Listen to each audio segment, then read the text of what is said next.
German American Bank, member FDIC. When you do business with Lakeside Recycling, you do business consistent price.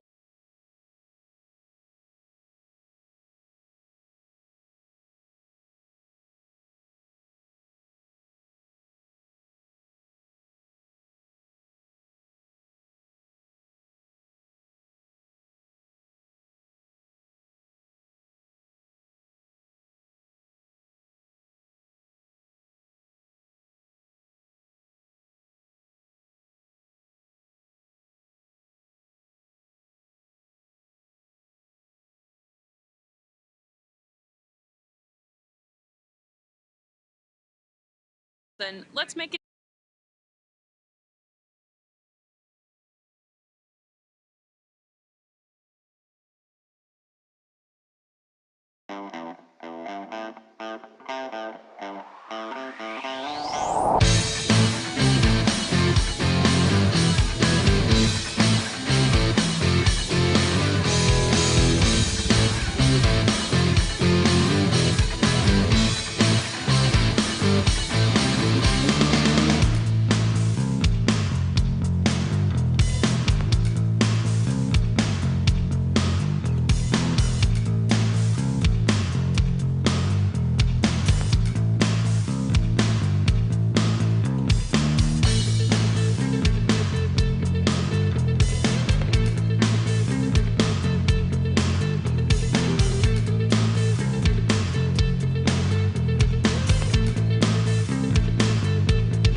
And down to our left, Metcalfe County Lady-Hornets. Metcalfe across the front of the jerseys. They're in white with maroon numbers and lettering. Trojanettes will be moving from right to left, and Metcalfe County coming left to right. And Ashley Atkinson for Barren. And a Grace Bly for Metcalfe County. Jamie and Bailey will toss it up. And the tap, well, tapped around, and it is going to be chased down and out of bounds. Going to give it, apparently, Varney touched it right here at the midcourt line. Hard to see with the scores table kind of blocking the view of the end of the half-court line. So the ball will come out to Jolly. Jolly sends it over to Glass. Glass on the dribble. Out top to Bly, over the left side to Jolly. Jolly looks inside. Now gives it down to the baseline. They try to feed it, stolen away. They try to go to Allen with it. Here comes Varney angling off to the left, going to the basket up with the left hand, missed the layup. And a rebound comes off to Glass.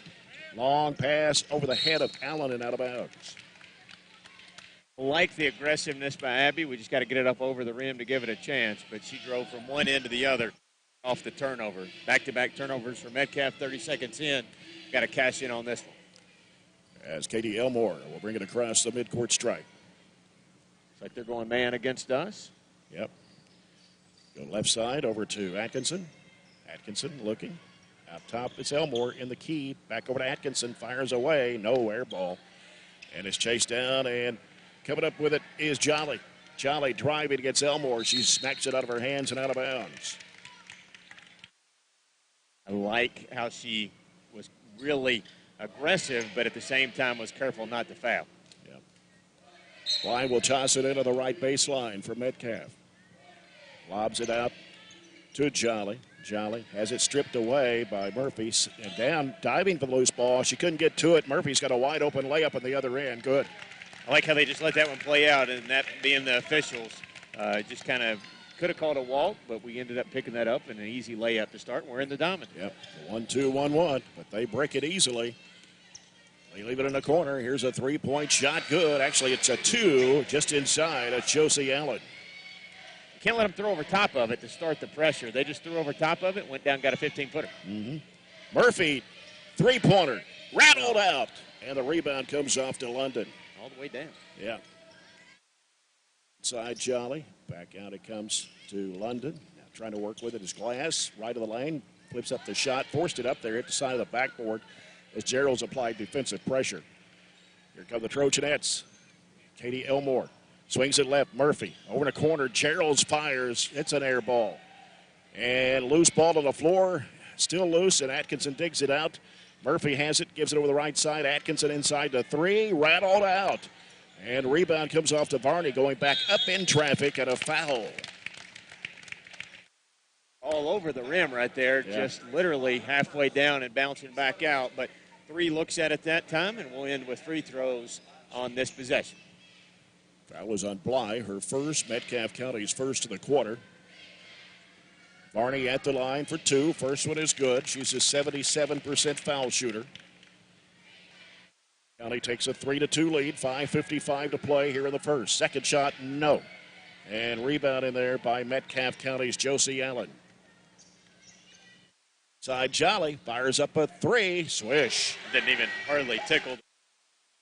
Really good shooter. That's her 22nd three-point shot of the year.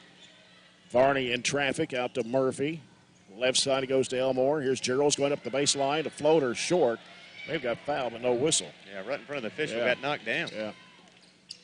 And they throw it behind her. London, a three-point attempt. It's no good. Crashing aboard the Trojanettes. 4 of them went to the board that time. Murphy into the front court with it for the Trojanettes. Sends it over to Elmore, the right side. Elmore back out top to Gerald. Gerald swings it left side. Murphy, left wing 3. No good. And the rebound comes off to Jolly. And we're going to have a blocking foul on Murphy, trying to cut her off.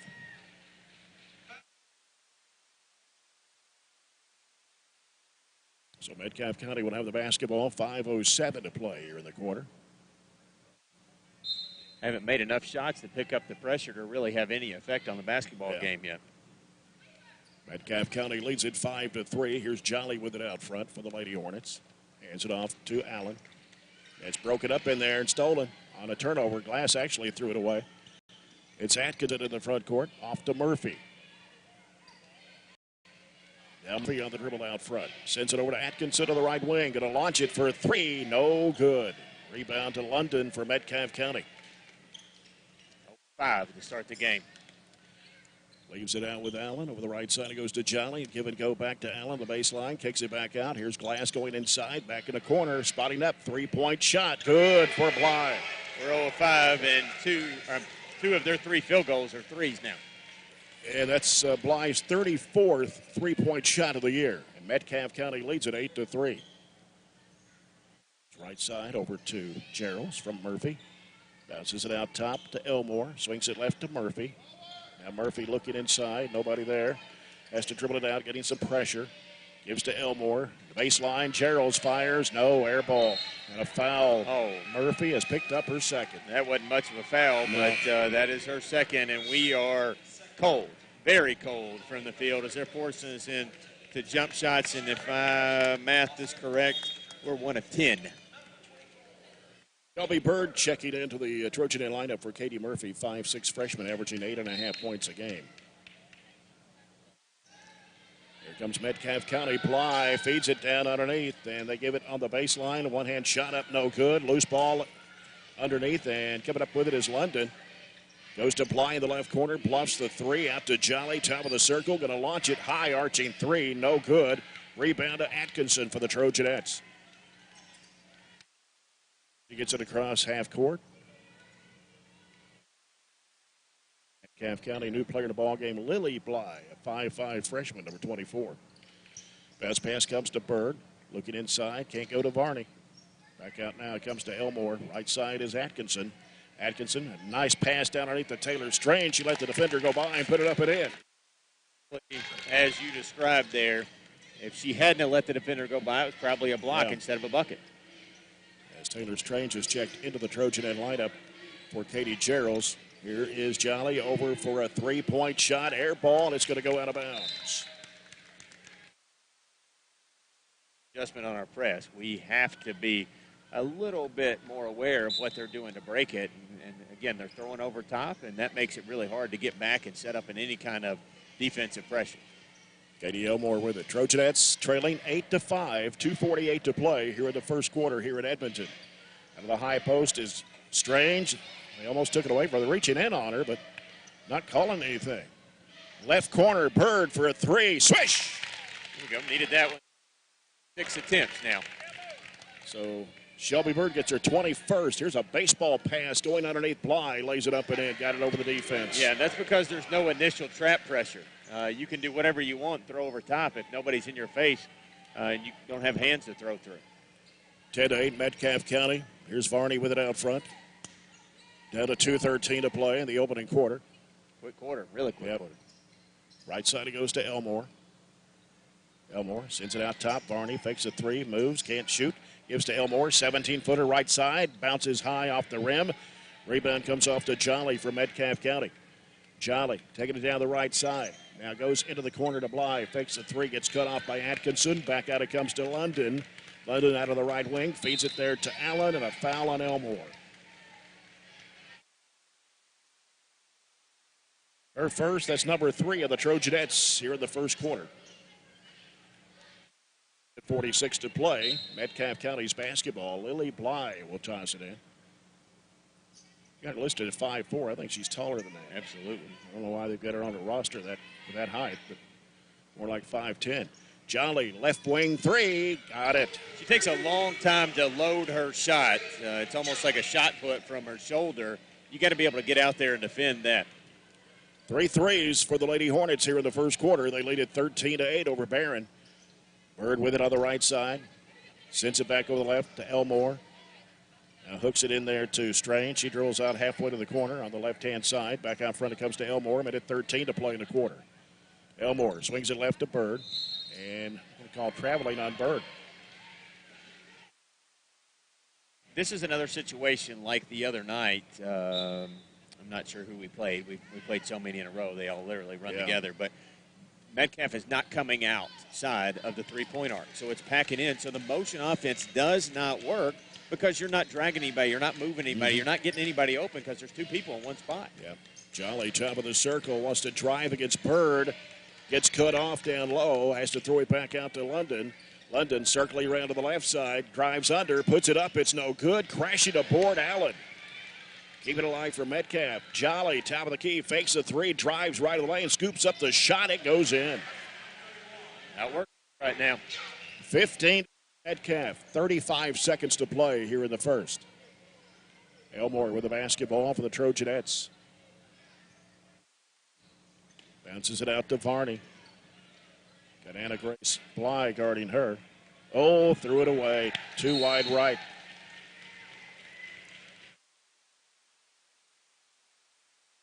$19.8 remaining here in the first. 15-8 Metcalfe County. Top, London fires a three. It's off high. And we're going to have Bly coming over the back. That'll be her second. Team second of the quarter. They go about 6 deep. I think that's about all they're going to go. They only got 9. They only have 9 as a team. I mean, that's all they've got on the, roster. 8 seconds to play. Barren could use a bucket here before the end of the first quarter. And now Elmore goes into Strange. She tries to go up, and a foul with 1.4.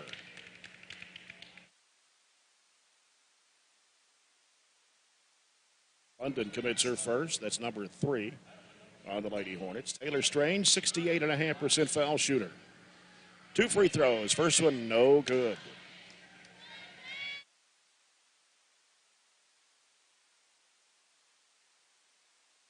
Elmore for Strange. It's in the air. She got that one. 15-9, 1.4, and that will do it for the first period of play. Lady-Hornets over the Trojanettes, 15-9 after one on 104 the score.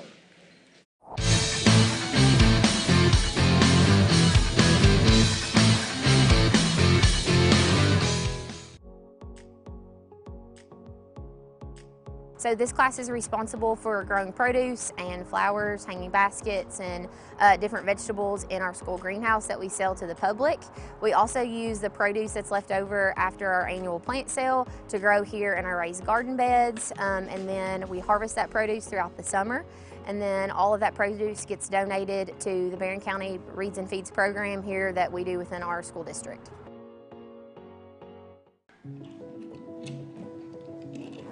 Hey son, what you doing? Daddy, I'm gonna own a dealership one day. All right, I'll dream with you.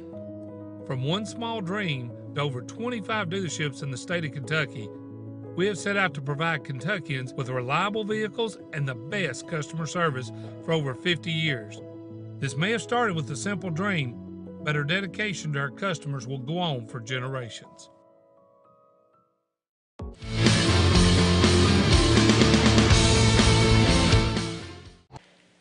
Lead out to a 15-9 lead over the Barren County Trojanettes. So we start quarter number 2, brought to you by Southern States Glasgow Co-op. They hit as many threes as we hit field goals. We were 3 of 13. They were 6 of 13. We were just 1 of 6 from 3. Not playing well is an understatement. Not playing with confidence is also a statement you can make. Atkinson with it on the left side. He throws it across back out front to Elmore. Elmore dribbling right, hands it off to Varney. Varney working to the right side. In the corner is Elmore. One dribble, needs some help. Somebody's got to get it. Comes to Varney, gets into a crowd, and tried to go up with it, had it blocked out of bounds. They are all over Abby Varney. I like the pick and roll we went to right out of the timeout, a quarter break. Yep, as Katie Geralds went up for a shot of the inbounds pass, who gets fouled. On Lily Bly, that is her first, team's first of the second quarter. Katie Geralds for 2, first one good. Shoots about 66.7% from the line on the season. 15-10, Metcalfe County. Second shot of the way, no. Rebound comes off to Allen for Metcalfe County. London gives it to Glass, back to London out front. Jolly, back over to London. Jolly to reset it. Sends it over to Glass here on the near side. Berkeley ran out to the left, gives it to Jolly. They work it inside to Allen. Now back to Glass, back to Allen out top. London with it.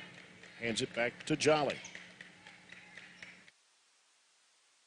Back to the near side to Glass. Glass gets a screen, takes it down in the corner, and feeds it to Allen. Oh, she walked. Oh, that was a walk. They threw it away anyway. Elmore with the basketball, trying to pick it up, and now gets rid of it to Bird. Back to Elmore, driving to the bucket, puts it in. Good job. We got to spread it out a little bit more, I think, and really open up the middle of the lane. Elmore is really good at getting to the glass. Trying to do a 2-2-1. Jolly's in trouble and trying to dribble out of a trap. Gets rid of the basketball over to London. Back to Jolly. Can't leave her any space there. Back to London. London with a crossover move. Goes to the basket. Whistle and a foul. And they put this one on Elmore. That's her second. And changing the defense is good. It eliminates them throwing over top of us, and it gives them something different to look at. 15-12, Metcalfe County, 6:10 to play here in the first half. Jolly with it for Metcalfe County. Now Class, and threw it away. Loose ball, trying to dig it out of there, and we'll have a jump ball. Metcalfe on the possession arrow. We'll get a timeout. I don't know what we call it here. We got the timeout before a jump ball, I think. So we'll take a 30. We don't ever hardly use all of our timeouts, so I'm not concerned about burning one there, especially down 3, needing a little momentum. You get a turnover for Metcalfe, and we get the ball back. Addison McFall is going to check into the Trojanet lineup, a 5'4" sophomore. It is 15-12 Metcalfe with just under 6 minutes to play. Listen, Jay, our offense doesn't have to be extravagant. It just has to be simple. Spread it out, pick and roll, go 4 flat, do something to really space Metcalfe's defense out. What the problem is, they're all standing in the lane, and we can be guarded by 3 or 4 different people. So you got to screen, you got to back screen, you got to get some kind of movement. Just go back to some kind of old-fashioned spread, 1-4 flat, screen up top, double screen up top. You see all these college offenses just do flat screens up at the top. Give the offense a little room to work and make some buckets. Yeah. Seems to be a little confusion over the possession arrow. So I think they had switched it. Thought it was a jump ball, and it ended up being a timeout. Yeah, it wasn't communicated really well what happened that play. Here's Atkinson with the basketball out front with it. Sends it over to McFall to the right wing. Back out top to Bird. Swings it over to the left side. It's Atkinson out high with it on the left side of the key. And now here's the lob down to the base. Oh, right underneath the Geralds and put it up and in. Nice passing there from Atkinson to Geralds to cut the lead to 1 at 15-14. London over across. It goes to Jolly. Jolly driving against Bird. Puts up the shot. It's no good. Crashing aboard is Atkinson. Ahead up to Varney on the left side. Gets cut off. Now in a trap. Needs help. Goes down to the baseline. McFall with it. And the ball kicked out of bounds. Trying to pass it down low with the block to Geralds. Trojanettes will keep it with a chance to take the lead here. Trailing by 1. As Atkinson looking, trying to get somebody open. Comes out to McFall, top of the circle. Inside Atkinson. Here's a lob down into Varney. Puts it up. It is good. Yeah. Thanks. Go into the post, just catch it and score it. 16-15, Trojanettes. They're on a 8-0 run over Metcalfe County. They trailed 15-8. And now it's 16-15. Here's a 3 by Jolly. Air ball. Lily Bly threw it off of Gerald's and out of bounds. It was missed so badly we couldn't see it and catch it. Yeah. So Metcalfe County will keep it. 4:45 to play here in the first half. Ball comes out to Jolly. Jolly being chased into a double team. Lily Bly trying to dig it in there was Atkinson. Oh.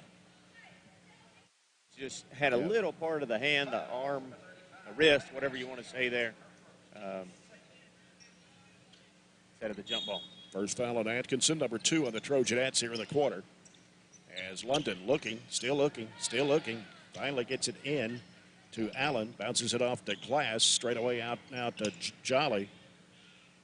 And now Jolly putting down the dribble. Shelby Bird defending her. Right side it goes to Glass. Glass, one dribble, looking for help. Pivots around. They try to go into London. She goes to the floor, but got rid of the basketball. They kick it back out. Jolly with a 3. It is off the mark. Atkinson, good block out for the rebound. Good board work. Across it goes. It's knocked away, stolen by Jolly. McFall trying to track her down. She'll go in for the layup. It is good. Jolly has 10 points here in the half, and it's 17-16 Metcalfe County. 3:57 to play here in the first half. Wrong angle. London's got it for Metcalfe. Hesitation move, drives in the corner, goes to Bly. That's Lily Bly. Josie Allen back now to Class. Crossover move to the left, reverses back and gives it off to Lily Bly. In the corner is London. She dribbles it out, sends it out to Jolly to set it up once again. Bly. Long 3, London, no. Offensive rebound, a push off underneath. They're going to call it on Geralds. It's their first, team's 3rd of the quarter. Anna Bragg's going to check into the Trojan lineup. 6-foot sophomore, averaging 2.5 points a game. Comes in for Katie Geralds. So right now, Varney and Atkinson are the only 2 starters in the court for Barren. Ready in foul trouble. Yep. Got Murphy with 2, Elmore with 2. Here's Jolly driving, going to the bucket. Too strong against the glass. Whistle and a foul. And let's see who it's on. Should be London.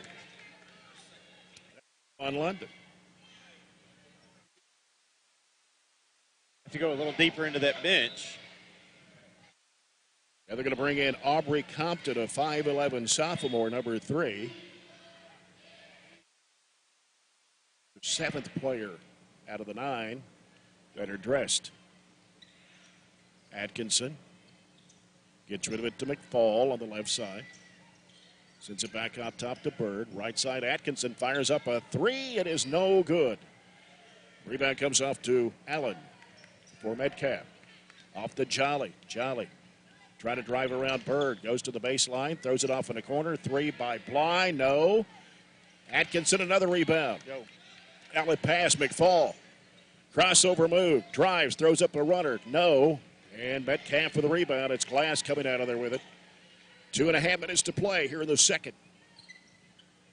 Jolly out to Glass. Top of the key. Drives right side. Off to Bly. Back out now to Jolly.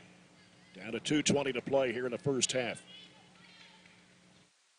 It's passed down low. Shot put up and in by Allen. Poor defense, just to be honest with you. Look it. All you got to do is turn and lay it in. 19-16, Metcalfe County. 2 minutes to play in the half. McFall, straight away 3, no good. Rebound comes off to Glass for Metcalfe. A little tired right now. Nobody's hitting the boards and getting after it very much. Glass sends it over to Allen. Allen wants to drive, throws it up on the run. No, but a foul.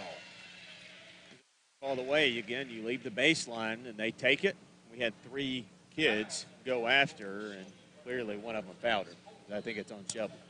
That's her first, team's 4th. And Allen is a 64.5% foul shooter. The first one is good. She has 5 points. First free throws for the Lady-Hornets here in the first half. They lead it 20-16. Taylor Strange is checked back into the Trojanette lineup for Addison McFall. Second shot for Allen is no good. Atkinson with another rebound. They scored 5 straight after we took the lead. Shelby Bird driving to the bucket, puts it up, spins off the rim, and the rebound to Allen. A little bit of a drought. Here comes Jolly with it. Jolly trying to get around Bird. Cut off. Hooks it at the free throw line. Shot is up and no good for Compton. Rebound to Atkinson. 1:27 to play in the half. And down 4. Bird with it, left wing. Out top, Strange. Strange, couple of dribbles, finds Atkinson, and now underneath to Bragg. She goes up, has a shot blocked out of bounds. Nope, going to get a foul. We got a foul. Very clearly a foul. That was just missed by the underneath official. Hit her right across the wrist. So Jolly, her first, team's 3rd. We've been really good interior passers tonight. Right inside 6 or 8 feet, we passed the ball really well and got much better shots. This is the first of 2. She would hit 12 of 15 from the line before that one. What, about 50% from the free throw line tonight? Yeah. Second shot for Bragg on the way, good. 20-17 with 1:15 to play before halftime. No pressure, just back man half. Jolly sends it over to Glass. Out top now, Allen. Bly back over to Jolly. Back to Bly, out to Compton. Here's Glass with it now on the dribble. Sends it back left side over to Jolly. Now Jolly circles it out. 53 seconds to play in the half. Left side, Lily Bly. She walked. Barren will get the basketball with 48.4 to play. In for Metcalfe County now is Harper and Hurt, a 5'5 freshman. Shelby Bird handling the basketball across his midcourt. Sends it over to Atkinson. Down to the right side, Bragg with it. Lobs it back to Bird. Up the baseline, Varney trying to split the defenders. Kicks it back to Bird. Bird moves in, dumps it off to Bragg underneath. Puts up the shot, no good. Rebound, Varney. Back up, it is no good, but a foul.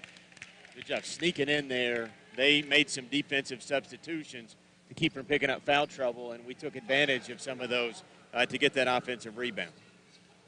Foul is on Hurt, number 4 of the quarter. Barney connects on the first one. She's 2 of 3 from the stripe now, shooting at 77%. That's her 4th point. And the second one is too strong, and Bragg got a hand on it but knocked it out of bounds. Converting from the free throw line. Staying right around 50%, 1 of 2 almost every trip. Yep. We are 5 of 10 from the foul line. 20-18, 18 seconds left to play before the break. It's a handed off right side. It's Glass sneaking in there. Atkinson diving, but they got rid of it and then threw it away. Got time. Still loose, and now picked up Varney. 4 seconds. 3. Varney. And underneath it goes to Bragg. She put it up and in at the buzzer. I think that was a shot, but she got hit down low, which made it come up short. Hannah just went and got it. Great job by her. We tied up at the half. 20-20 as Barren County outscored Metcalfe in that second quarter, 11-5. We'll come back with our halftime report brought to you by Extreme Cheer after this timeout. Following Barren County High basketball on 104.7 The Score.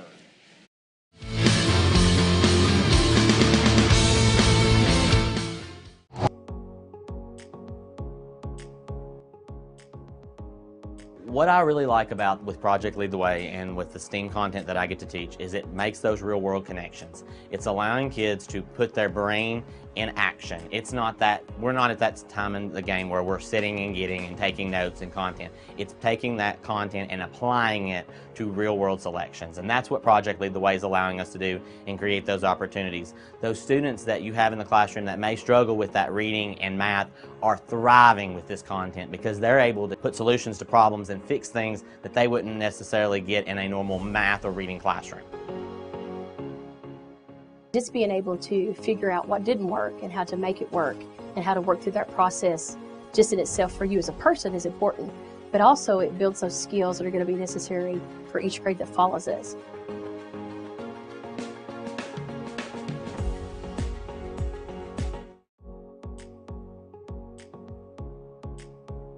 At the culmination of our pathways, students have the opportunity to go out into the community and to be able to co-op. It's through these experiences that kids get real life experience. They get to practice the skills that they learn in the class hands-on.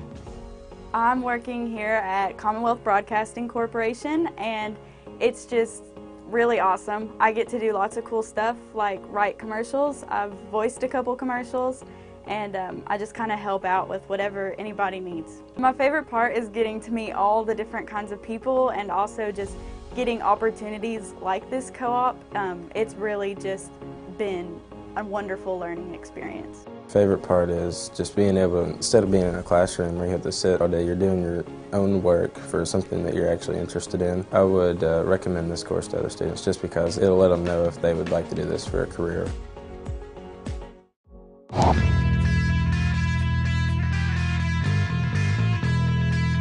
Are deadlocked at 20 apiece. Lady-Hornets led 15-9 at the end of the first quarter.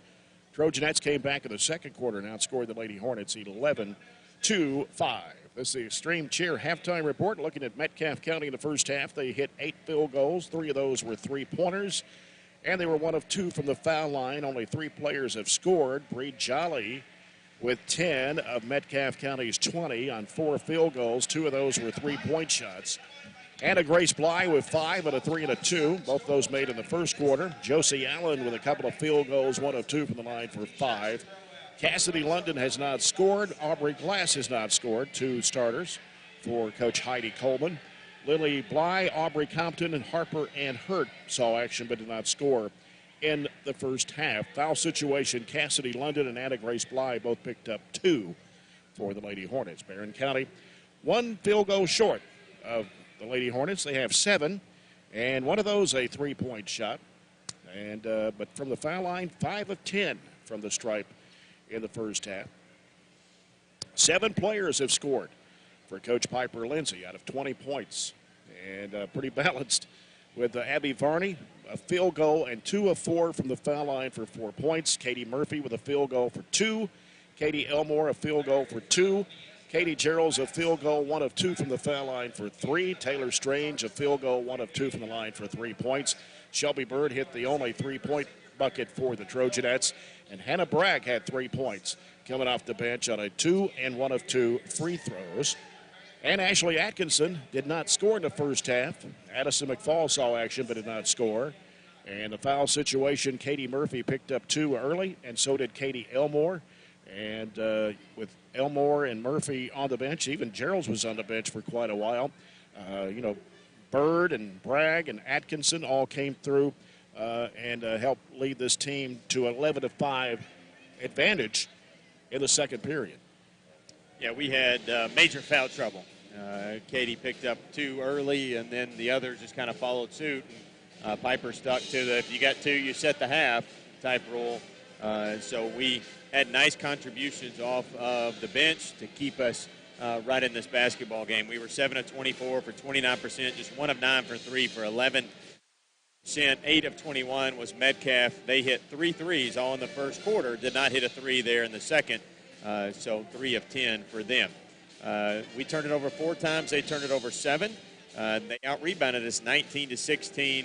We had 5 offensive boards to just 3 for Metcalfe. So, we had first quarter, to be honest with you, and we were down 6 at the end of that first quarter, but we kind of found a way to get right back in it, and I think our offense looked a little bit better. We have to know where the shooters are. Obviously, the Jolly Girls having a really good half, the 2 threes early, but conversely, we're doing a great job on Cassidy London. Struggled with foul trouble, but at the same time has been covered up by us and not gotten a ton of shots. So just got to hit a few more shots. We got to be a little bit more deliberate on offense, I'll say, with what we're trying to do, getting to the rim. And you got to be strong with the basketball. They are really physical with us, especially in the half court. And if we score, we can pick up some type of pressure. The diamond didn't work great early. You can make adjustment on that at halftime or go back to that 1-2-2 where we can get some traps and not let them throw over top of us. Yep. Again, Barren County High homecoming is Friday night, and they're inviting all past Barren County homecoming queens to be recognized at halftime of the girls' game. They're hoping to get all the queens there to celebrate 50 years of Barren County High School. There will be a hospitality room inside Trojan Shop with dessert and drinks provided by Barren Beyond the Bell. And all queens are asked to bring your crown if you still have them. Yes. And that'll be a group picture with the new queen after she is crowned. That's halftime of the girls' game on Friday night as they host Clinton County. You can also get a piece of BCHS history in exchange for a donation to the Barren County Alumni Association, giving away the original chairback seats from Barren County High Gym. Chairs will be available in sets of 3 with a limit of 6 chairs per family. All donations will support scholarships for Barren County High School seniors. Checks can be made out to the Barren County Alumni Association, and the pickup for alumni members will be Thursday, March 14th from 9 a.m. to 7 p.m. Contact Jackie Knuckles to reserve chairs 651-3787. Pickups will be open to the public on Friday, March 15th from 9 to 7, and public pickup on Saturday, March 16th will be from 9 to noon. And then on Saturday only, there is no 6-chair limit, but you must arrange pickup and labor required and bring your own tools to dismount the chairs and load them. All right, we'll be back with the second half. It's Farmers RACC, Jackie Browning, second half, third quarter coming up. And it's brought to you by Southern States Glasgow Co-op. We are tied at 20. Barren County and Metcalfe County on 104.7 The Score. Gymnastics is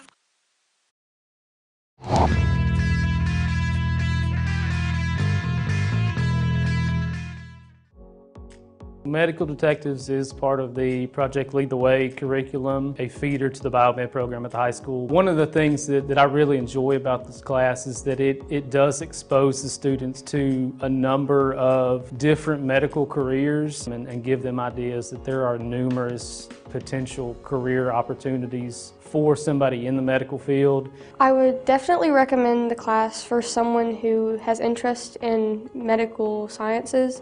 And you'll learn a lot about the brain, vital signs, and just all around a lot about science. classes that we're offering here with Project Lead the Way, it allows them to have those real world problems where they're able to connect with each other, connect across soft skills that they're able to develop and work through those problems together. And so within our school, within our district, we provide lots of different opportunities for students to learn, to grow, and so that's what our goal here is at Barren County Middle School, is to empower students through our learning opportunities. It's not about having kids know content knowledge, like, hey, I memorized this order of things, or I know that. It's actually basically like a knowledge acquisition process. Do I know how to get knowledge? Do I know how to research? What's my question? How do I know when I've learned this? How do I know when I'm ready to go to the next thing? So for them in the STEAM process, what we look at is, what's our question first? What are we trying to accomplish? What's our goal when it's all said and done? I try to have models for the kids. We discuss things. We look at examples from the real world, and ultimately in the end, they have to figure out the engineering process for themselves. I'll provide them with materials. I'll provide them with instruction, even some direction, but ultimately in the end, they have to build these things, and that's the kind of real world stuff they're going to have to work through. That stuff will take them far beyond what they learn here. It's all about trying things, taking risk, and then applying what you've learned in a classroom to what you do in life, and then being able to develop techniques that you can use outside these walls.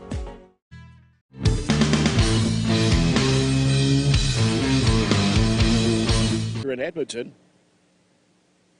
Trojanettes 20, Lady-Hornets 20. Barren County will go back with Varney, Murphy, Elmore, Geralds, and Atkinson. Metcalfe County going back with Bly, Glass, London, Jolly, and Allen. Metcalfe County's basketball moving from right to left. Barren will be coming from left to right. Here's Jolly with the basketball for Metcalfe. Sends it over to Glass. They've got it stolen. Murphy's got it. Murphy going to the rack, lays it up and in. Start with the 1-2-2. Katie shoots a passing lane, and her presence is felt right in the start of the half. And Jolly into a trap, and it's knocked out of bounds. Murphy and Atkinson putting the pressure on Jolly in the back court. And they'll drop out of the press now and go 1-3-1, half court. Half court. Here's Jolly with the basketball. Jolly into a trap.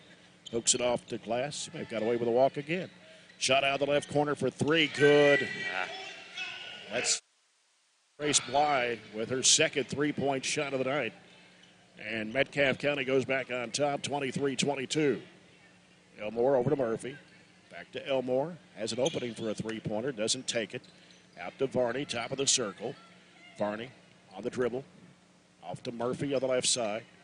Out top, Elmore fakes the three. Leaves it with Atkinson. She'll fire it up for a three. No. Rebound, and Atkinson came up with it. Geralds went for it too and got knocked to the floor. Murphy out of the corner for a three. Yes! Offensive rebound leads to second chance points and a 2-point lead. 25-23. Barren County leads it. Here's a baseball pass, and that was for Bly and out of bounds. I kind of favor the 1-2-2 over the 1-3-1 because they have so many shooters, just to be honest with you, and can get it in that deep corner. But that time the 1-3-1 led to a turnover. And you maybe mixing it up is not the worst thing in the world. Just kind of give them different looks and something to think about every trip. With it on the left side, out to Murphy. Swings it left, Atkinson looking. Cross-court pass over to Elmore. Fakes, trying to get around Allen. Puts it up. Oh, she missed it. It's all right. Rebound comes off to Allen for Metcalfe. It's a good look for Elmore. Yep. Goes to the left side. Diagonal pass off in the baseline. Bly loses it. Varney's got it for the Trojanettes on the run. Varney driving. Left of the lane. Goes under. Puts it in. I like the contact up top. She used her body to make sure she drove through the defender to get it up and in. 27-23. Barren County up by 4 here. And here's a pass knocked away by Varney, but saved in bounds, but they throw it away. Trying to go up with it was Allen. Murphy, bounce pass broken up, out of bounds, intended for Atkinson. It'll stay with the Trojanettes. Almost waited too late to throw it because the crowd was coming as they transitioned back into defense, but timeout, Metcalfe full one as we haven't even played, haven't even played 2.5 minutes yet. Yeah, Barren County 27, Metcalfe County 23. This is the last regular season game on the road. And as we got 3 home games remaining on the schedule. Clinton County Friday night for homecoming. Week from tonight, Taylor County will be at Barren. And then we'll finish up with Russell County next Thursday night before we head to the 15th District Tournament. And you can hear all the 6 games of the 15th District Basketball Tournament beginning Monday night, February 26th from Allen County Scottsville High School here on 104.7 The Score and 104thescore.com. And then we'll head to the regional tournament, which will start Sunday, March 3rd at Western Kentucky's E.A. Diddle Arena. All 14 games. You can hear them on Nash 103.7 and here on 104 The Score on the 4th Region Basketball Radio Network. You don't think 20 minutes down the parkway makes a big difference in a home and a road game, but it's just a routine when you're at home. You're comfortable with home, you know, and I'm not saying Metcalfe has a huge advantage, but when the boys have played, you know, 5 games on the road out of their last 8, it's just become, you know, a difficult type of environment. Mm-hmm. Yep. Elmore gets the ball in play in the corner to Murphy, fires it out to Atkinson. Atkinson looking for Murphy on the left wing, bounce pass in the corner. Elmore with it. Elmore sends it out top is Atkinson. Atkinson back to Elmore in the left corner. Elmore looking, fires it out top to Geralds, sends it off to Murphy now to reset. You clear that bottom and give Elmore a driving lane against London, pick up that 3rd foul possibly instead of clogging up the lane. Yeah. Murphy on the right in the corner to Varney. Feeds it off at a high post. It's Elmore, can't get the shot to go. Tipped away, out of bounds. Barren County will keep it.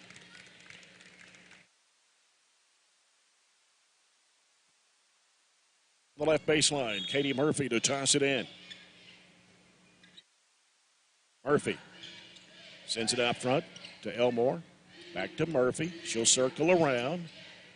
Out between the circles. Hooks it back left to Atkinson. Atkinson floats it down to Elmore. Back out to Atkinson. Atkinson on the dribble. Still on the dribble. Right side, it goes to Varney. Moves in, 15-foot shot. Good. Yeah, we had cuts and backdoors opportunities, but they would have been forced and probably deflected, maybe even turned over. Take a good 15-footer.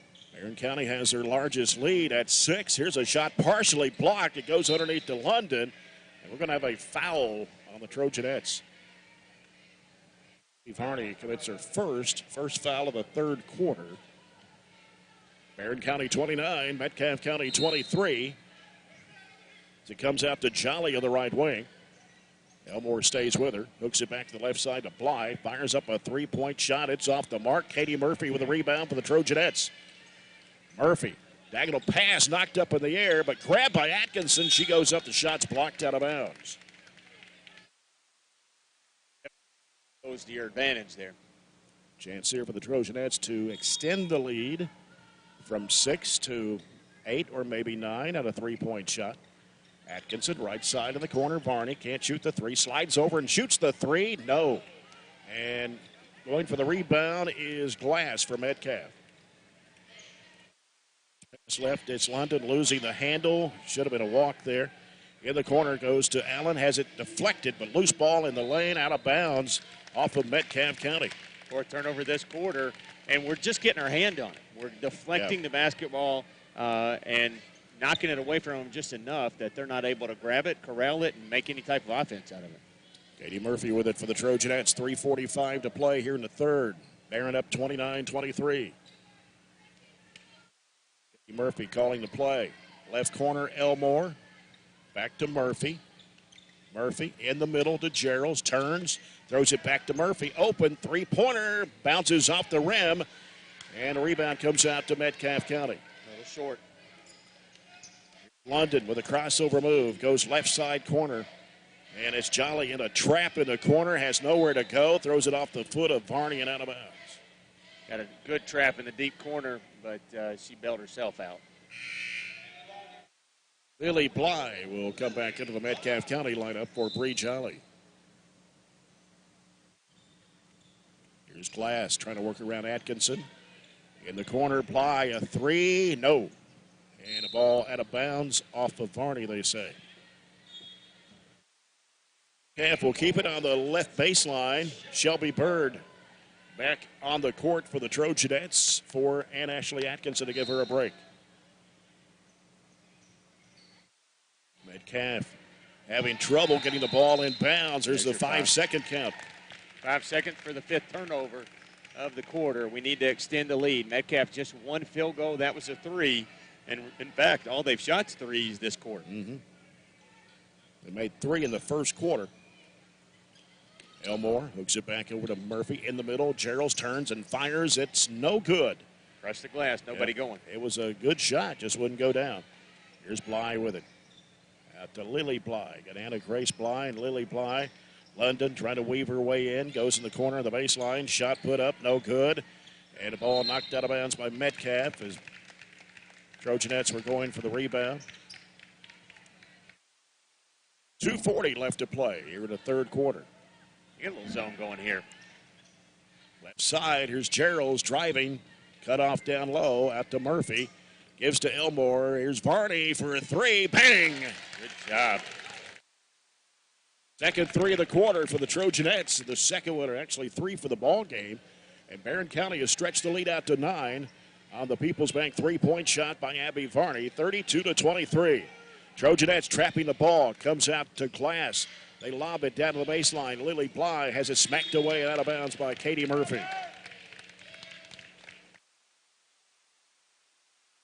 Taylor County boys leading Glasgow 22-20 halfway through the second quarter.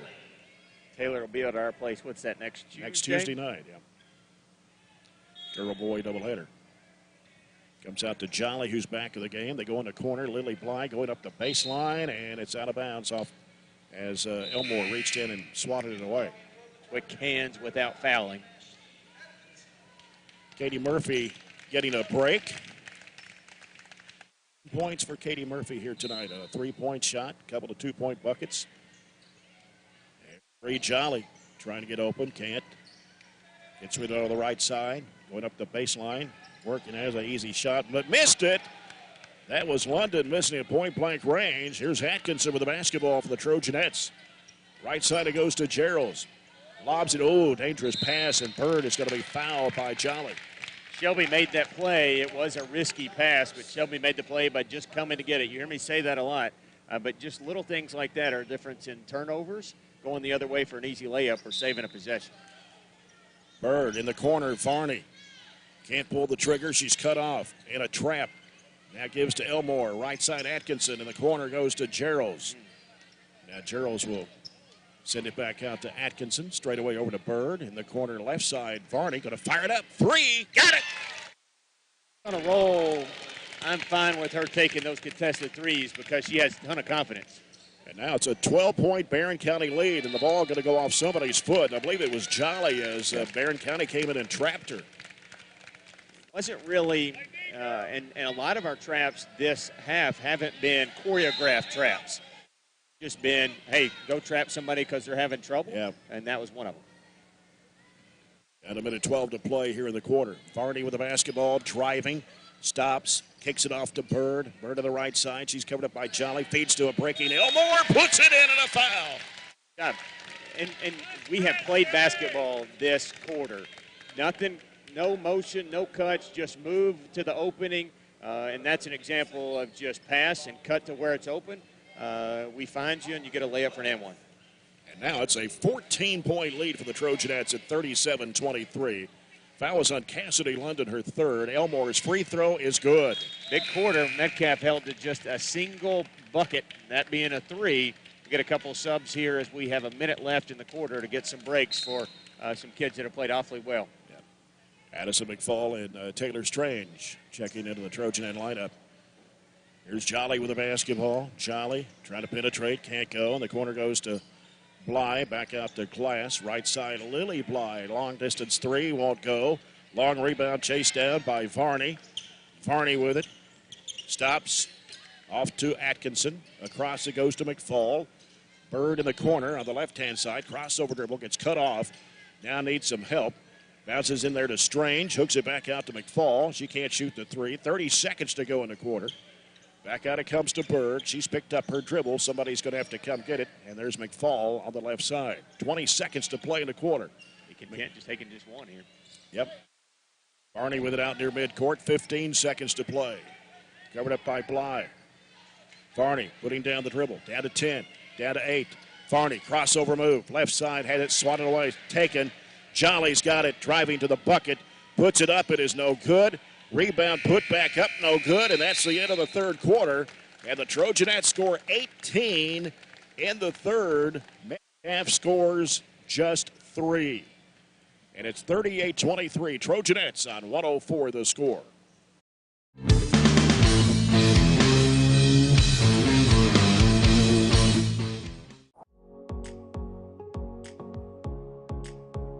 I'm super proud of what we've been able to build in the last few years in our program. Our goal has always been to set students up for success. But what this does is I think it is a game changer because it creates that next step of connections for students to what we're doing in the curriculum and allows them to really see hands-on what nobody else gets to see. I've absolutely loved the past 4 years being in biomed. I have got so many wonderful opportunities and has prepared me so much for my future. I really feel like our rigorous curriculum really prepares them for med school, physical therapy school, pretty much any graduate medical degree. Our table is a great asset. It's really just a really good supplement to help their learning. Barren County High School is very fortunate to offer multiple career pathways. The biomedical pathway is just one of those, but our focus is always to have students hands-on experience that prepare them directly for the career that they're going to have when they graduate.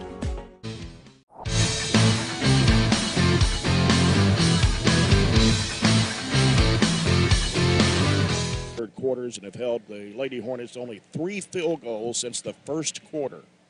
It is 38-23, Barren County. We hit as many field goals in the third period as we hit the whole first half, and that's why we were able to jump out to a big lead here. Got to control it and save it now. Right. 3 threes for Barren. Here's a pass underneath the Strange. She puts it up, blocked. Out of bounds by Bly. First defender flew by. One was right there to block it. McFall in the corner. Strange out to Atkinson. Back in the corner. McFall fires it up for 3. Oh, it's an air ball, but chased down by Bird on the left side. Atkinson back over to Bird on the left. Feeds it in there to Strange. And underneath, here's Varney trying to work inside. Atkinson comes up with a loose ball. Got in a little bit of a crowd there. Atkinson now looking. Feeds it to Varney. Gives to Bird. Drives left. Throws it up. It is bouncing. And what a runner and what a bounce to get to go. 30-23, Barren County. 7:12 to go in the basketball game. Glass looking right. Gives to Jolly. In the corner, Allen for 3. No good. Rebound London. Back up in traffic. And out of bounds. Off for the Trojanettes. Allen not a three-point shooter. You leave her open, but you got to get the rebound. This will toss it in for Metcalfe County. It comes out to London. She'll launch it for about 25. It's off the mark. Long rebound comes off to Shelby Bird.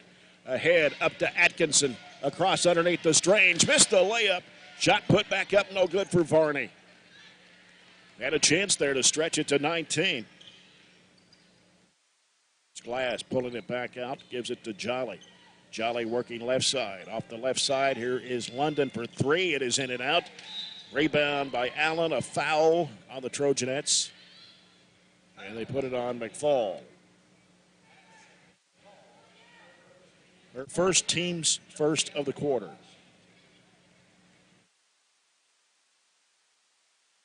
First free throw is good for Allen. She's the only Lady Hornet been at the free throw line tonight, making 2 of 3. 40-24, Trojanettes. Second shot also good for Allen. Just a freshman at 5'10". 40-25, Bird, another freshman for the Trojanettes. In the corner, Strange. Back out front, Bird. Right side, Atkinson. Atkinson. Gotta put it down and get rid of it. Gets it out to Strange, top of the circle. Back to Atkinson. 3 if it goes, no good. And the ball out of bounds off of Metcalfe County's Josie Allen. You know, these Metcalfe kids got a little bit of a breather because of foul trouble in the first half, but they haven't had much of a break here in the second half at all. Here's McFall in the right corner, going to let it fly for 3. It won't go. Bird getting the rebound on the other side out to Atkinson. Now McFall with it. Moves in, 15-footer. No good. London with a rebound for Metcalfe County. London racing down the floor. Goes in the lane. Forces up the shot. Going to have a foul here on Atkinson, I believe. Yeah, I think they'll call Atkinson with the body, but they No, actually they put it did. on Varney. Varney looked like she had the clean block up top. Varney's second personal, number 2 of the quarter. London is an 80.5% foul shooter. First one is good. That's her first point of the game. She has not got going whatsoever tonight. We don't need to let her get going with 6 minutes left in the game, as we're going to get our starters back in. Barney's going to come out for a break. I don't think she's been out tonight, has she? I don't think she has, and that's a breather she needs maybe for just a minute or so for a little bit of a stretch run. Maybe call a timeout at some point to get her back in if we need to. London's second toss is also good. Got 4 straight at the free throw line after scoring just 3 the whole third quarter. Now Metcalfe County full court pressure. Man pressure. Bird gets it into Bragg, who's back on the court. Bragg back to Bird. Bird trying to find Murphy. She's got it on the near side. Gets it in front court right. Sends it across over to Atkinson. Back to Bird. Now Bird gives it to Murphy. Baseline Elmore. Tried to go into Bragg. It was 3 or 4 players surrounding her. And it's going to be out of bounds. Off of glass. Elmore had a lot to do with that. Didn't give up on the play, just went back and fought for it and made her step on the baseline. Murphy, right baseline to inbound. Gets it into Bragg. She puts it up. Yeah, We'll call a traveling violation on Bragg. She so bobbled the it. Will not count. Bobbled it, didn't catch it cleanly, but had a wide open layup and rightly called.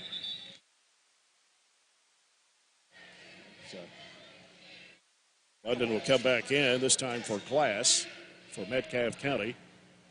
5:27 to play. Barren County leads it by 13. Largest has been 17. And here's Jolly with it, driving to the basket, puts it up and in. Timeout.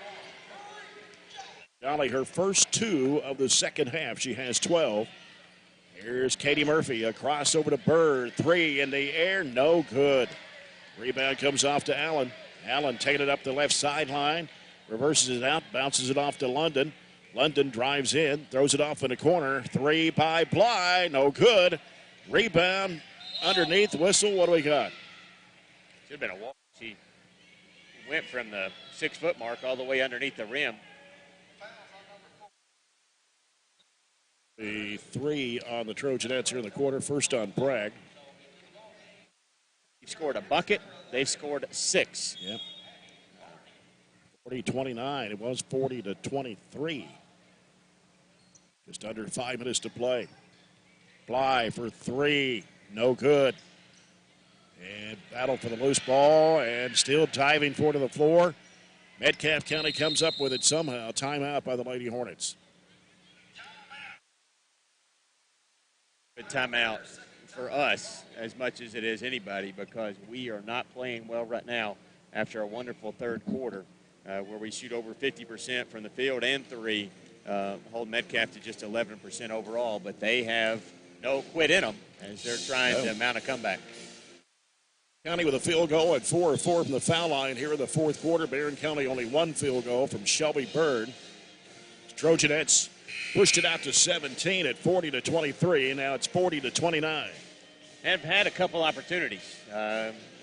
Like Hannah there catching it and just bobbling it, walking with it, and have had a couple more opportunities to kind of get some buckets and push the lead, but haven't got it to go in. And Metcalfe getting some offensive rebounds, getting some loose balls right now.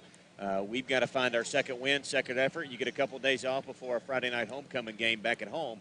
We do not need to lose a huge lead and go in the opposite direction here this last 4:45. Yeah. Barren County had outscored Metcalfe 29-8 over the second and third periods. London with the basketball, gets it inbounds to Jolly. Jolly sends it left side, Lily Bly. Now around the perimeter, back out to Jolly. Jolly working to the left side. Back in the corner, Bly, 3-pointer, no. Got her own rebound, puts it back up, and a foul. Yeah, just letting them get way too many offensive boards. If I've got my count even remotely correct, They've got 5 offensive boards just this quarter. They've had 6 the whole rest of the game. And Katie Charles will come in for Hannah Bragg for the Trojanettes. Metcalfe County basketball, London to toss it in. London gets it inbound. The ball gets knocked loose somehow by the Trojanettes, and here comes Varney. Let him play a little bit. Yep. Left corner, Gerald's up the baseline, goes under, kicks it off to Murphy. Out to Atkinson, diagonal pass down low to Elmore, posted up, puts it up, and won't go, but a foul on Metcalfe County. They're going to put this one on Josie Allen. That one hung on the rim and hung on the rim. I thought it was going, but it just fell off. First foul on Allen, first of the quarter against Metcalfe County. Katie Elmore at the line. First free throw, good. 6 points, and it's 41-29. It's a 6-0 run by Metcalfe County. And the second one hangs and falls in. Boy. Just every bit of iron that was up there nailed to the backboard. 42-29, Barren County, 4:13 to play here in the basketball game. Jolly with it, being chased out there. Working around right, she's in a trap. Gets rid of it out front to London. And try to force it in there. Murphy comes up with a basketball. Side, Varney goes under, puts it up, no good, but a foul. And will be on London, and that's her 4th. Second one on the Lady-Hornets here in the quarter. London, no field goals tonight. She's been in a little bit of foul trouble all night. Yep. Varney puts it up and in. 3 of 5 from the stripe tonight. 50 points. Second one rattles and stays in. 44-29, Barren County, 3:53 to play. Driving is London, putting it up, no good. Rebound, Barron's Murphy. Atkinson lobs it over to Murphy. Murphy being chased out there by Jolly. They try to come trap her. Left side, it goes to Gerald's, and the corner goes to Atkinson. They're trying to trap the ball everywhere it goes. Oh, a bad pass knocked away by Bly and out of bounds at midcourt across the way.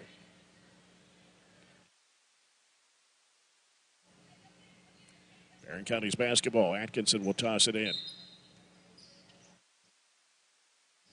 Gets it into Murphy. Feeds it to Elmore. Fakes, drives it right to the basket. Oh, missed it. Hit it, shot it too hard. Good drive, though. Yep. Here's Jolly with it for Metcalfe. She'll drive. And a foul.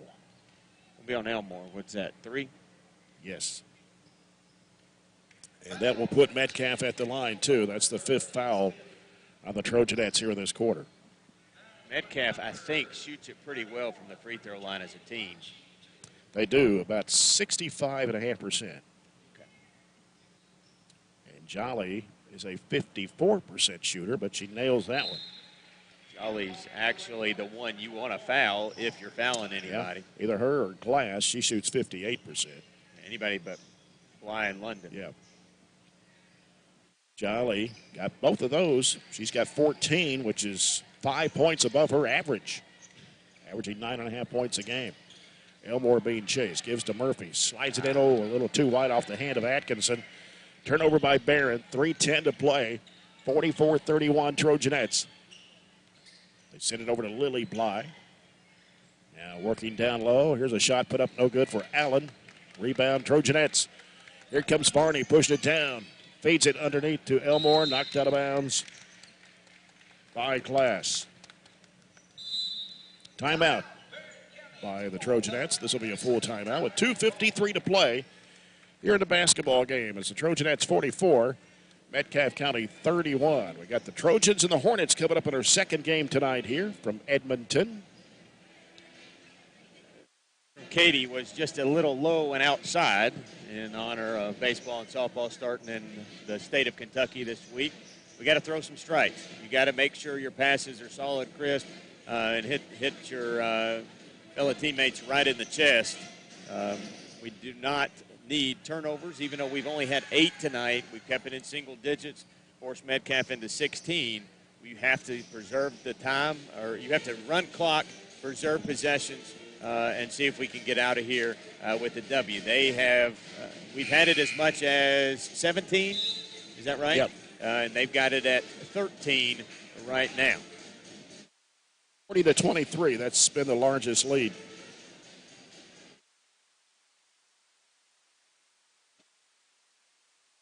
County's basketball. Here's an update score. Taylor County 38, Glasgow 28 at halftime. Murphy lobs it out to Atkinson. Gives it back to Murphy in the corner. She'll circle halfway out. Throws it over to Gerald's on the left wing. Sends it back out front to Murphy. Murphy fires it off left corner to Atkinson. She's in a trap back to Gerald's. Over goes to Murphy. Open, but doesn't take the three. Goes in the corner to Varney. Varney in the lane. Back to Gerald's. She won't shoot it. Yeah, layups only kind of right now, right? As Murphy looks to the right side. Sends it back over to Gerald's. Lobs it down to Atkinson. Back to Murphy. She's open, but doesn't take the shot. Down to 2:20 to play. No use being in any big hurry. You go inside to Elmore. Has it swatted away. And we're going to get a foul. Oh! Wait a minute. Put the foul on Atkinson? Oh, that's bad. She had the basketball.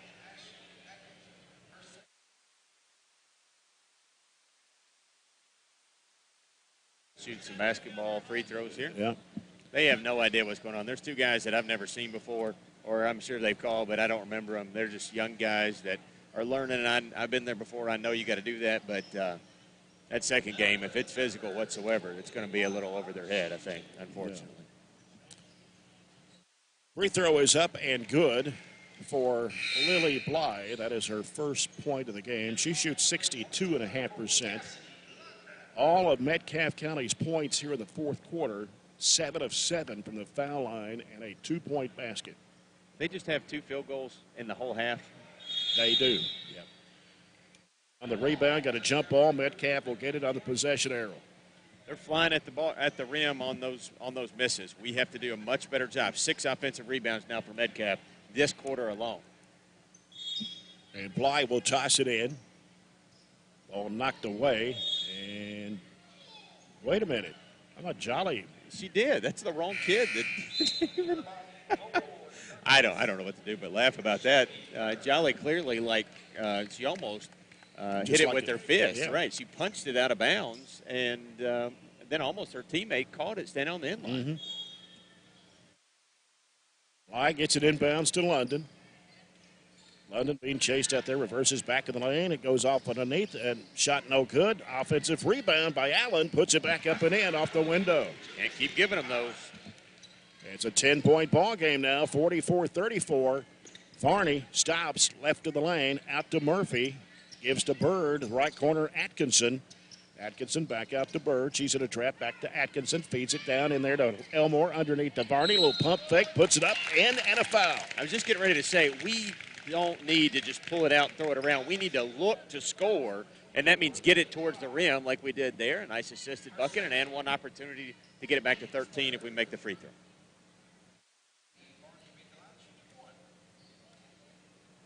Abby Varney with a chance to make an old-fashioned three-point play. Puts it up, and it's good. To lead back out to 13. It's 47-34 Trojanettes. 1:38 to play. Allen working into the lane. Missed it. Had it blocked. And Varney coming out there with it for the Trojanettes. A foul in the backcourt. And it is on Lily Bly, her second, team's fourth of the quarter. Barren County's basketball with 1:31 to play. Atkinson gets it inbounds to Murphy. Murphy being chased. And a foul. This one will be on Jolly. 3 on Jolly, 5 on the Lady-Hornets. Katie Murphy at the line.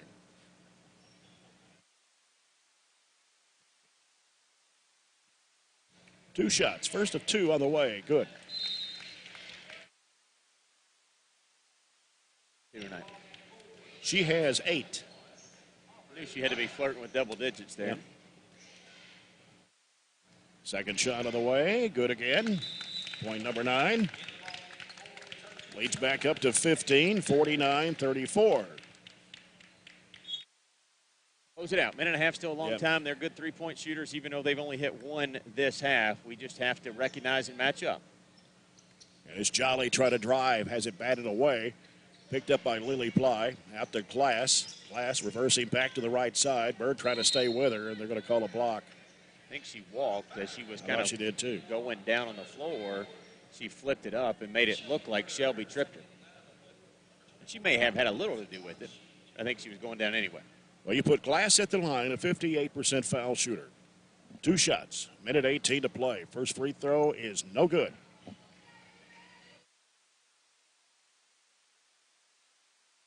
Barren up by 15. Second shot for Glass, and it comes off the rim. Atkinson with a rebound. Trapped in the backcourt, Varney. Got plenty of timeouts. And did they call it T.O.? Okay. No, we got a foul. Foul on Glass, her first. You don't want to use the timeout because you know they're trying to foul, but if it looks like we're getting ready to get a 10-second violation, we got plenty of them. Varney made her last 3 shots from the charity stripe. Make it 4. Close to 20. She does have 20. Second shot, 21 for Varney. Matches the largest lead, too. It's 17, 51-34. Lily Bly posted underneath. Left-handed shot goes up, comes off the rim. Ball slapped out toward the Metcalfe bench, out of bounds. Barron's basketball with 1:01 to play.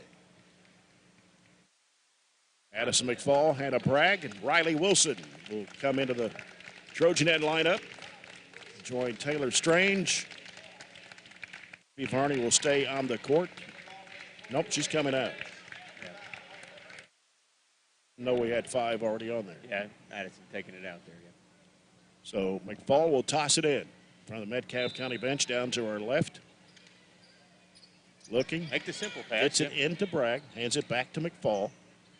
McFall sends it over to Bird. Bird stops and goes through the hands of Bragg underneath to Riley Wilson. She puts it up, missed the shot. Tried to go back up. She's fouled.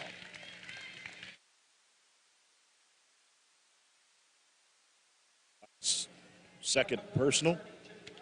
Riley Wilson at the line, 5'10" sophomore for 2 shots. Throw up and no good.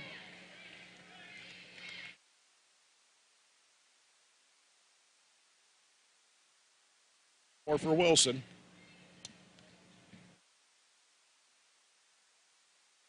Hey, Rams good. That makes it the biggest lead for Barren County tonight. 52-34. 4 seconds to play. In the corner, Bly for 3. No. Rebound, McFall. Ahead. Driving to the basket. It's going to be fouled by Lily Bly.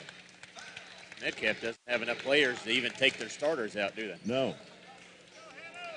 I don't wonder how they scrimmage when they only have 9 players. Difficult, I'd say. 4 on 5, 5 on 4. Say coach can still play a little bit. What do you think? Yeah. Bragg hits the free throw. It's her 4th point of the game. 53-34, Trojanettes. Second shot for Bragg. Won't go. Riley Wilson, the rebound, turns, puts it back in. Great rebound. That missed layup a while ago. 55-34. Shot blocked by Bragg, taken by McFall. 17 seconds to play. Bird in the backcourt. 21-point lead. And the ball gets knocked loose out of Bird's hands. Got a 3-on-2 break. Going up and under. Shot goes up and in. That was Glass getting the bucket. 55-36, the final score. Trojanettes win it tonight here in Edmonton over Metcalfe County to go to 20-7 on the year. Metcalfe County falls to 15-10 on the season. And we'll get Coach Piper Lindsay over here for Coach's comments. Brought to you by McDonald's. Enjoy a meal today at McDonald's on Smith Road in Glasgow. Barren County outscored Metcalfe 17-13 in that final quarter. But it was the second and third quarters, the big difference here tonight as they outscored Metcalfe County 29-8. Coach Piper Lindsay getting win number 20 here in Edmonton tonight in a good way, 55-36. That second and third quarter, you just dominated. Yeah, we did. I thought we picked it up defensively, especially in the third quarter. I thought we were really, really active in the traps. But just kind of kept getting lost in the first quarter. And obviously we missed a lot of good looks, a lot of shots. I mean, ones that rimmed in and out. Not much you can do about that. Just kind of tell them to keep on shooting, and they'll fall. And eventually they did. And everybody, you got in foul trouble there early. As I think it was Katie Murphy, Katie Elmore picked up 2, but you brought in Shelby Bird, you brought in Taylor Strange. Hannah Bragg, I thought, had a good game tonight for you as well. Yeah, they did. I thought, that's what you have to have. I mean, obviously, you got to have kids that'll step up and kind of answer the call. We had a couple of issues with rebounding, but again, that happens. We got to make sure we find bodies and make sure we block out. I thought Ashley did really, really well blocking out. She played a really good game. I was looking at defensively, you held London to just 2 free throws tonight. Bly only had 8, and Allen only had 9. 3 of their players had averaged in double figures. Yeah, I didn't realize that. I know, of course, I talked to Katie Murphy. She always, guards London, and we had a little discussion before, tonight, like, hey, are you all right? She was like, yeah, I can do it. I can try it, which she proved that she can. She can still play defense, and she's just been a blessing to have back on the court, that's for sure. Abby Varney, 21 points for you tonight, 17 in the second half. Well, that's what we kind of got after a little bit in the first half. Just kind of she works really, really hard, and she kind of wears herself out by trying to get open and try to just do so much and just relax. The game will come to you, and yeah. Well, you're 20-7. You've got 3 home games remaining, all at home. The last 3 are at home. Last road game here tonight. Clinton County, Friday night's homecoming, and a team that's 8-16 to beat Cumberland County by 17 on Saturday. Landry Moon's their best player, averaging 18 a game. You pretty much put them away last year. It was like 66-29.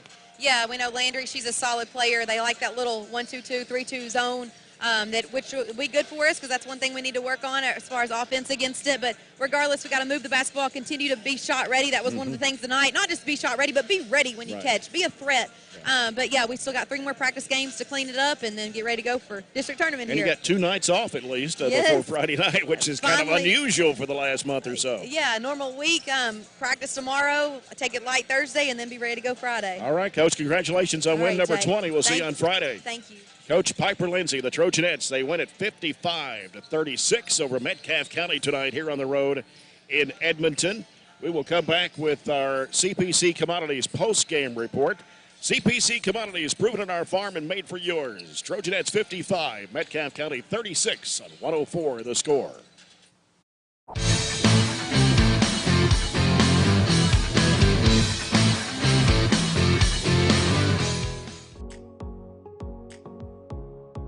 I really like the hands-on aspect because I have several students, particularly this year, being that we do have such large gaps from our COVID time, that are having some trouble with reading. They struggle to do that. So when we do the hands-on and they're able to see the models and to watch me do it, that is taken completely out of the equation, and it gives them the confidence to really shine and do all these smaller tasks.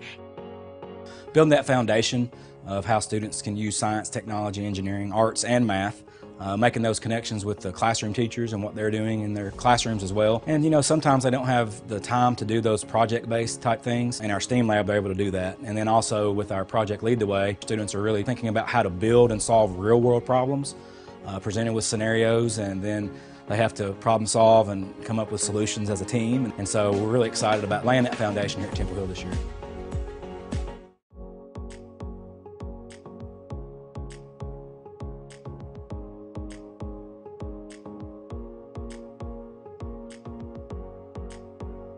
We start working all the way from kindergarten, and they start doing, if it's building the 3 little pigs houses and they have to build something and test it and all of these sorts of things, they start that kind of problem solving skills really young. We do a lot of group work, so they have to collaborate, they have to learn how to work well together, how to compromise. It's been really cool kind of seeing them kind of come in to kind of get all kinds of things. And plus it kind of prepares them, it kind of shows them like different career options and a lot of things that they've never thought about before. And so when we're doing Project Lead the Way and we're studying engineering, we'll pull up scientists and we'll pull up astronauts, and we've watched some launches on TV and just stuff like that to kind of show them that there's kind of a big world out there and there's all kinds of places and things that they can do.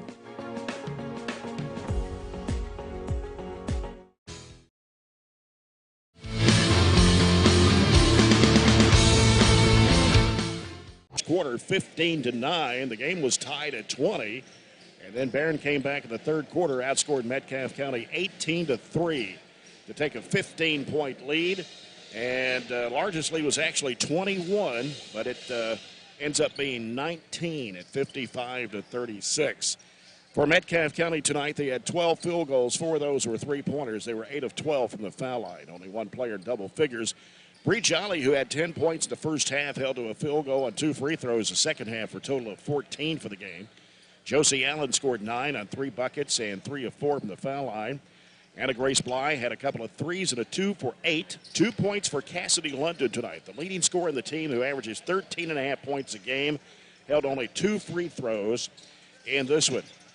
2 points for Aubrey Glass, and 0 for 2 from the line. Lily Ply had 1 point and 1 of 2 from the stripe.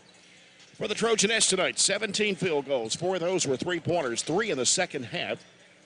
And 17 of 24 from the foul line is what I had. I may have missed 1 or 2 somewhere. We were 5 of 10 the first half, so 12 of 14 of the second half for Barren County. Only one player in double figures. Trojanettes were led by Abby Varney with 21. She had 4 in the first half on a field goal and 2 of 4 from the line. In the second half, she hit 5 baskets and 5 of 5 from the charity stripe. And a couple of threes in the ball game as well. Katie Murphy just under double digits with 9. 3 baskets, one of those a three-point shot. She was 2 for 2 from the charity stripe. Katie Elmore scores 7 on a couple of field goals and 3 for 3 from the foul line. 3 points for Katie Geralds and a field goal and 1 of 2 from the foul line. So does Taylor Strange and a field goal and 1 of 2 from the foul line. Shelby Bird with a 3 and a 2 for 5. Hannah Bragg picked up 4 points on a field goal and 2 of 4 from the foul line. And Riley Wilson with 3 points on a field goal and 1 of 2 from the foul line. So overall, really good win here on the road. Yeah, I thought we kind of overcome a little bit of struggle from the first quarter. And then after that, we played really well, kind of had some flow in our offense, got some things going, had the floor spread, made them guard us. And really tonight, I thought our defense was really good. When you hold their leading scorer to not a field goal at all, a really good player, had some looks, but we were physical with them. In the first quarter, they were probably more physical. The rest of the game, we probably won that physicality battle. So we were 17 of 50 tonight for 34%, 5 of 19 from 3 for 21. We held them to 12 of 43.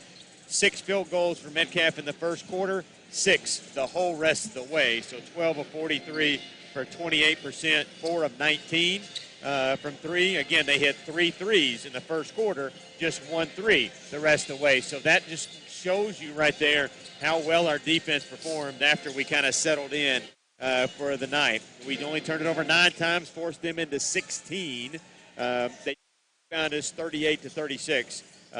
We had 1 more than they did, 14-13. That was the only kind of weak spot we had. We had a hard time on the offensive glass right there at the end, and that's mainly because they were really scrambling. They were doing everything they could to get as many shots as they could, just going, running at the offensive glass, kind of selling out, not sending anybody back. So good win. Metcalfe had been playing really well. We talked about that in the opening. They had won 10 out of their last 11 games, 6 in a row. So really been playing well. So a good win for the Trojanettes as we settle back down, play 2 games a week. You're kind of looking at hour 15, hour 30 practices next couple of days, walking through some things, throwing in a couple offensive wrinkles, hopefully maybe a couple defensive wrinkles they've got up their sleeve, and just kind of, enjoying a win, but knowing the work is not done right now. Time to select our MVP of the game, brought to you by Edward Jones Financial Advisor Jamie Harris. Abby obviously played well offensively. She hit a couple big threes. I thought Ann Ashley had some big rebounds for us, but trying to spread it around a little bit. Katie Murphy being back in there allowed us to have some defensive flexibility tonight. She obviously guarded, as you heard Piper say, their best player, held them without a field goal for a lot of the game.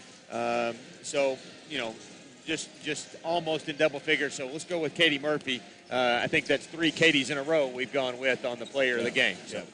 All right, we are about 10 and a half minutes away. The Trojans and the Hornets warming up right now as we conclude our girls portion of the broadcast. Trojanettes 55, Metcalfe County 36. Back with the Don Franklin Glasgow countdown to the tip-off of the Trojans and the Hornets next on 104 The Score.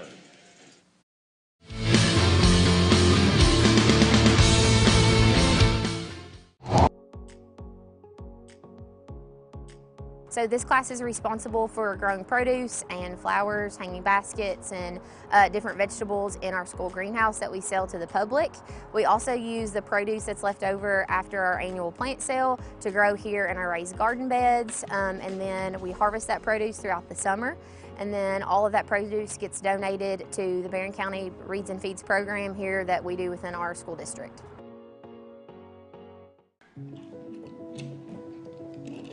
Hey son, what you doing? Daddy, I'm going to own a dealership one day. All right, I'll dream with you. From one small dream to over 25 dealerships in the state of Kentucky, we have set out to provide Kentuckians with reliable vehicles and the best customer service for over 50 years. This may have started with a simple dream, but our dedication to our customers will go on for generations.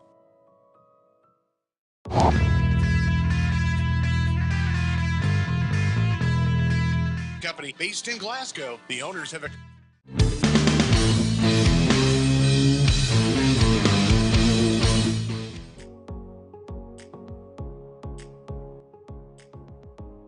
What I really like about with Project Lead the Way and with the STEAM content that I get to teach is it makes those real world connections. It's allowing kids to put their brain in action. It's not that, we're not at that time in the game where we're sitting and getting and taking notes and content. It's taking that content and applying it to real world selections. And that's what Project Lead the Way is allowing us to do and create those opportunities. Those students that you have in the classroom that may struggle with that reading and math are thriving with this content because they're able to put solutions to problems and fix things that they wouldn't necessarily get in a normal math or reading classroom.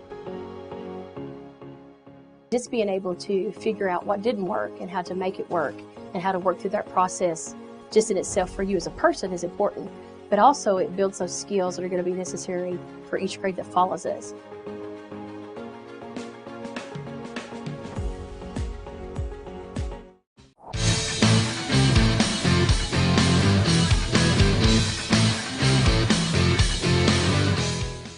That's 4 of their last 5, including Saturday night's 77-43 loss at Somerset.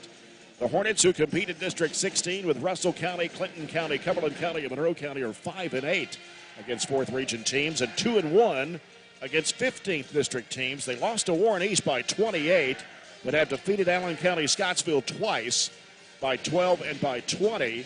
The only other team the Hornets have played outside the 15th or 16th District is Russellville, losing twice to the Panthers by 6 and by 22.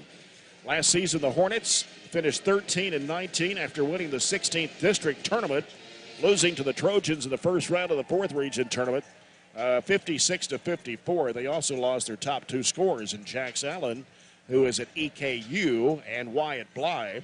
Barren County leads the overall series going back to 1997, 29-7, and have won 11 of the last 12 games against the Hornets. Last year, Barren County won 58-50 and 56-54 at Diddle Arena, but lost here 2 years ago after blowing a double-digit lead and losing in overtime 82-74. This year's Hornet team is overall young with 3 sophomores and 2 juniors in the lineup. Sophomore Cade Button, who leads the team in scoring, averaging 25 a game, has not played in the last 3, but he was warming up tonight, so I assume he will play for the Hornets. Barren County is ranked 5th in Region 4. Metcalfe County is ranked 15th. The Trojans a 13-point favorite. Hopefully the Trojans can bounce back with a win after 2 very tough games on the road Saturday night at Adair and, of course, last night at Bowling Green. And this place, it's always a tough place to play. Well, we kind of packed it in a little early last time we were here. I thought we were going to win going away, and Metcalfe was able to come back, send it to overtime, and send us back up the Parkway with an L. So hopefully we remember that a little bit. I know most of these guys were around, but most of them weren't playing either at the time. Metcalfe has lost 4 out of their last 5. We've lost 4 out of our last 6. So if you think about it, 2 teams that need to get back in the winning track, for us, I think the most difficult thing, and I've said it 10 times, I'll say it again, is we played 7 out of the last 10 nights. Yeah. That's tough. That is tough. I know there's 17, 16, 17, 18-year-old kids that want to play every day. But at the same time, it's a mental and physical strain when you've only had one home game in that 10-game or that 7-game stretch. And that's probably the best game we played, to be honest with you. Right. I know Mason hit 9 threes, but we played collectively the best we've played as a team against Monroe County. So another home game is on the horizon, but we have to get through this short road trip. So it's just every night, how do you bounce back from that Bowling Green? I didn't think we were competitive at all in the first half. And maybe we were mentally checked out. I don't know. If we see them again, hopefully it'll be a more competitive game. But in this stretch, when we've lost a couple, I've said you can't let it become a couple out of one bad night. So Metcalfe is a team we have seen in the Christmas tournament that we played at up at Campbellsville. They played before us, so we know their personnel. We've seen them a couple times last year, but a little different team than what they brought to the floor last year, as you mentioned, their departures. Yep. We'll come back and take a look at tonight's starting lineups. The Barren County Trojans and the Metcalfe County Hornets as we conclude our Don Franklin Glasgow countdown to tip-off on 104.7 The Score. Powerful. It's not only having a voice, but knowing that it's heard loud and clear. We understand.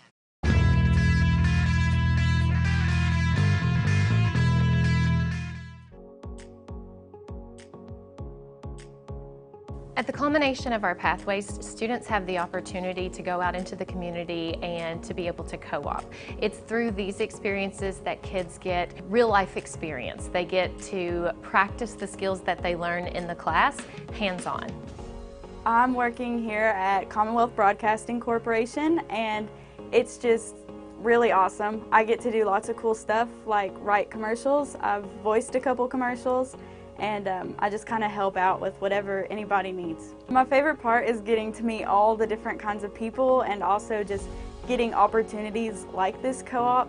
It's really just been a wonderful learning experience. Favorite part is just being able, instead of being in a classroom where you have to sit all day, you're doing your own work for something that you're actually interested in. I would recommend this course to other students just because it'll let them know if they would like to do this for a career.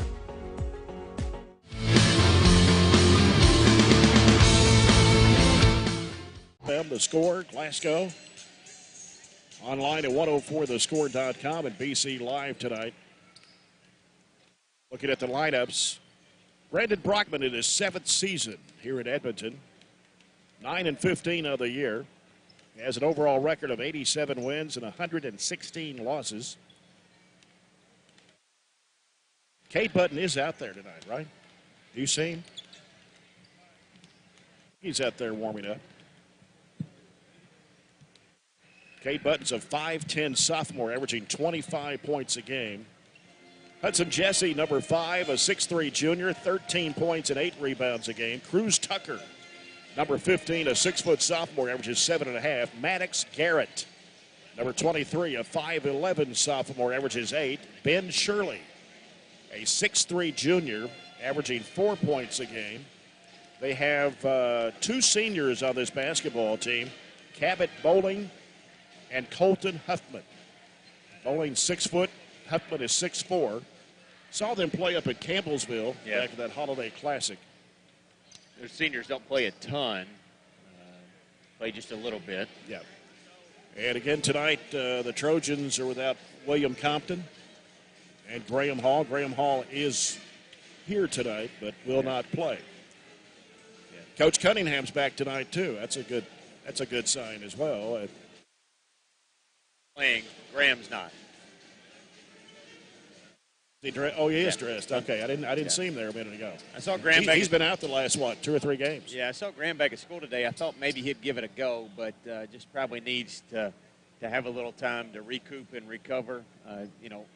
Some of these kids have been a little under the weather, even though they haven't necessarily missed games.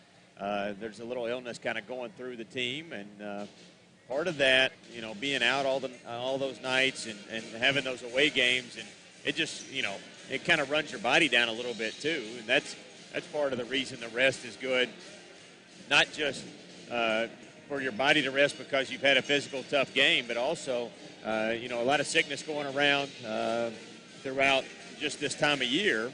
So you want to make sure you give your recoup and cover and fight off some of that illness if it's lingering around. Right. Warren Cunningham in his 16th season. Assistant coaches Matt Gardner, Jared Browning, and Gavin Withrow. Number 5, Tate Spillman, a 6-foot junior, averaging 15 points a game. Bray Bewley, number 3, 6-foot junior, 8.5 points, 4.5 boards. Waylon Clemens, number 33, 6-foot junior, averaging 6 a game. Mason Bunch, number 4, 6'4 senior, averaging 8.6 points, 4.7 rebounds. And Kate Hardy, number 32, a 5'11 sophomore, averaging 4.7 for the Trojans. The officials for tonight's game, same 3 we had in the girls' game. Jamie and Bailey, Lucas Short, and Kevin Deckard. The officials. Sponsor is Monticello Banking Company, MBC, a proud supporter of Barren County basketball. And we'll have the Farmers RACC Jackie Browning Memorial opening tip-off. First quarter of action, sponsored by German American Bank, supporting the communities we serve and believe that when a community thrives, its people prosper. Barren County in black uniforms tonight. Burgundy numbers and letters outlined in gold with gold and burgundy stripes down the sides. Metcalfe County down to our left will be in their home white with maroon numbers and letters trimmed in blue. Home jerseys are awful lonely, locked in the cabinet for so long, aren't they? Yeah. Trojans are a 13-point favorite. When you look at the ratings, one rating has Metcalfe County rated 15th out of the 17 teams in the region. Barren County number 5.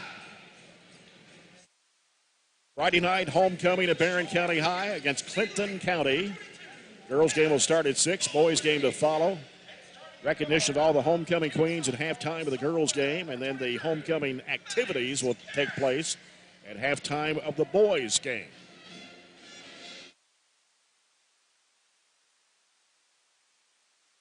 We are ready to go.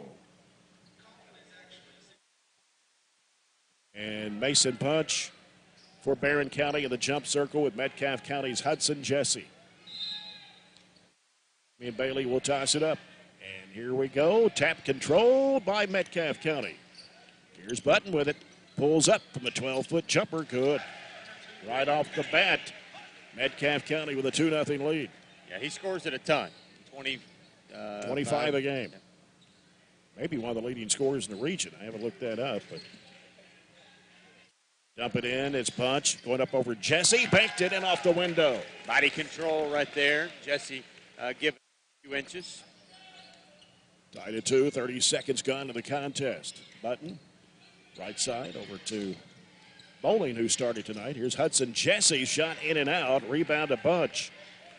They start Cabot Bowling tonight, a 6-foot senior. Driving is Hardy to the bucket, puts it up. It comes off the rim. Ball slapped down by Clemens out of bounds. Hardy had a good look at it and had a step on his man. Also starting Colin Shive tonight as well. I'm not sure why the other 2 guys aren't starting, but 2 started in their last ball game. Spin move. Going up and under, forcing up the shot, come up way short for Button. Bewley ahead, up to Spillman. Spillman drives into a crowd, throws it back out to Bunch. He's going to fire it up. Long 3. No good, off to the left side. Metcalfe County running it back the other way. Here comes Button quickly. Crossover, spin, forcing up the shot. No good, tapped up, no good, tapped up in the air.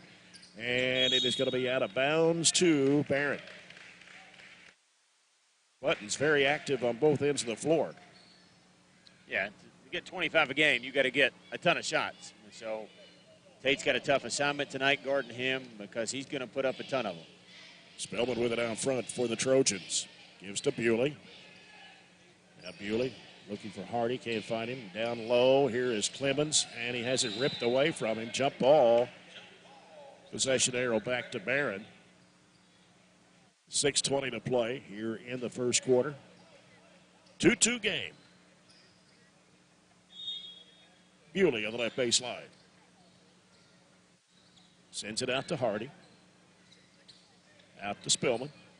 Right side. Clemens trying to go off on the screen there, but Bunch with it. Out top to Spillman. Over the left side, he goes to Hardy. He wants to drive. He gets cut off. Throws it back across over to Bewley. He gets a screen. Nothing happening there. Thought about the three. Dumps it off to Hardy, right side. Hardy looking. Back out to Bewley. Back over to Hardy. Hardy circles into the paint, goes up with the left hand and puts it in. Hesitation to get him that extra step around the defender. Both on the left side have his attempts been. He cashed that one in. 4-2, Barren leads it. Here's Button. Right side over to Garrett. Back around the perimeter, Button. Feeds it down inside off the hand of Shive and out of bounds. I think we deflected it, but it went off of Shive's hands. Turnover, Metcalfe County, their first time. Ray Bewley will walk it up across the midcourt stripe. It goes to Hardy. Fakes one way, spins back, throws up the shot. No. Couldn't use a board on that one. Rebound Hudson Jesse. Need an extra step to get closer. Yeah. Jesse, left side. They give it off to Button. We got a whistle and a foul. Cade, he had two hands in the back of his defender there, cutting across the lane. Who'd they put it on? Hardy, Cade. Okay. Button trying to get around Bunch, and Bunch is going to be called for the foul. Gotta, you may have heard Warren say that, you got to move your feet. You can't guard Button with your hands or they're going to call a foul every time. Mm-hmm. And Jesse curling around into the paint, up and under, ducks under, puts up the shot. It's no good. Rebound Clemens. Outlet pass to Hardy on the left side. A diagonal pass underneath the Bunch. Bounce pass into Clemens, off the bank and in. Good pass by Mason. Good. That's not an easy shot right over the front of the rim. Leads at 6-2. Camp County with the basketball. Shive over to Button. Sends it out around the perimeter. Jesse now to Shive, and now Garrett back over to Jesse. They try to work it down low. They kick it back to Jesse. Jesse has it, lost it for a moment, got it back though. Gives to Button, top of the circle. Fires it down to Jesse with a spin move, ducks under, puts up the shot. No, forced it up there. Rebound Clemens. Off to Hardy. Hardy across over to Bunch, out to Bewley. He'll fire a three. It's no good. Ball tapped out. Jesse's got it on the run for Metcalfe. Bounce pass off the right side, Bowling. Back out it comes to Garrett. Garrett trying to feed it down, deflected by Hardy in the hands of Clemens. Here come the Trojans. Off it goes to Bunch. Baseline, Bewley. Bewley curls into the lane, feeds it off underneath to Clemens, and he puts it in. It's a tough angle, but a good angle for Clemens at being a left-hander. Timeout, Metcalfe, as we've extended the lead here with 4 made field goals in the first quarter. 8-2 the score. The Trojans on top. Get the local news, information about local events, and much more that you need to know from Barren County and Glasgow. Online by logging on to GlasgowNews1.com. Join James Brown and John Butler for the Brown Sports Bag, our Monday afternoon at 4 o'clock. Hour-long sports show on 104.7 The Score. Button made his first shot on their first possession right off the tip, and they have not made a field goal since. They are counted up 1 of 7 in the basketball game, just over halfway through this first period. 15 normally starts for Metcalfe. They feed it down to him. Shot off the window, no good. Bunch with a rebound. Off to Bewley.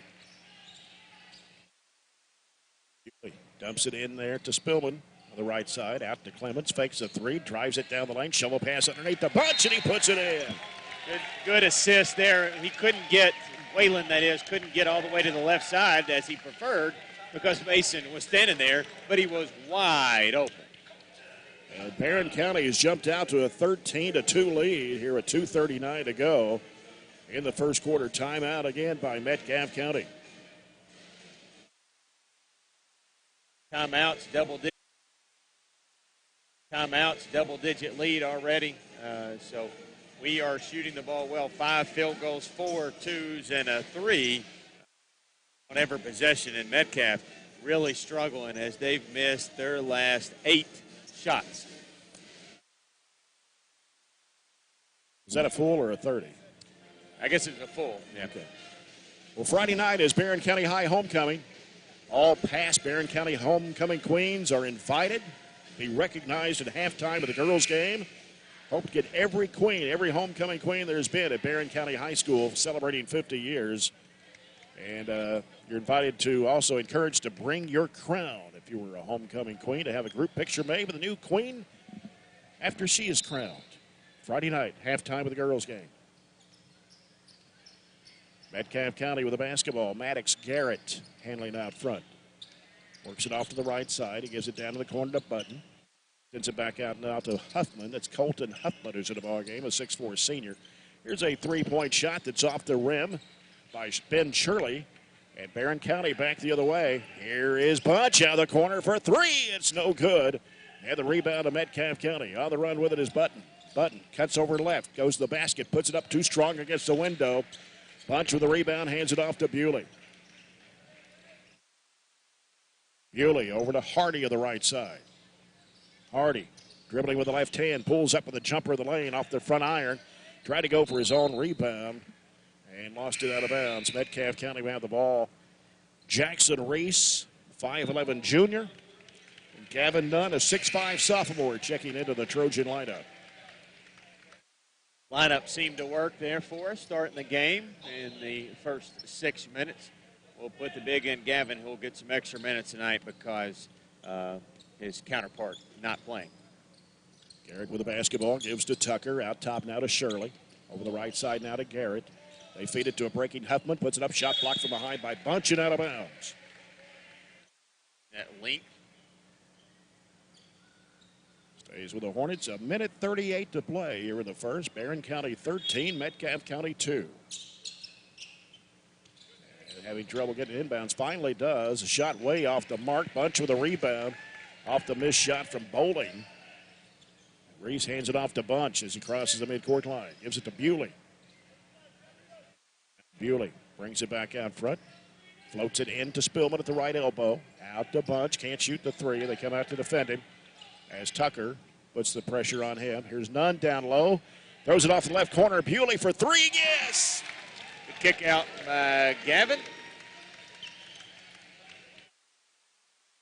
16-2, Barren County. 1 minute to play here in the opening quarter. Bowling dumps it off in the corner to Shirley. Shirley comes out to the wing, sends it to Tucker. Left side it goes to Huffman. Huffman trying to go against Bunch up the baseline. He's cut off. Back out to Garrett. 45 seconds to play. Shirley back off the right side to Bowling. Back left. They swing it around the perimeter. As they feed it, here's a shot from 12 feet. No good. Batted up in the air. And coming up with it is Jackson Reese. 30 seconds to play in the quarter. Reese, right side, Spillman, baseline, dumps it in there to Nunn. He couldn't handle it, and Metcalfe comes up with it. Driving to the bucket, no. Rebound, Nunn has a bad pass. It was slapped loose. Then Nunn trying to reach in there to take it away, diving for it on the loose ball, and a timeout. 2 seconds to go here in the quarter. Trojans have a 16-2 lead. Here's where you call that timeout. Not only have we not called one, but the other reason you call it is because Metcalfe had the arrow. It saves your possession. You don't want Metcalfe to hit a 2, hit a 3, whatever, and get any kind of momentum after we've held them to just a 2-point quarter. So you could get a couple kids back in, but he's going to stay with this lineup and see if we can get something in the last 12.2 to end the quarter on a flurry.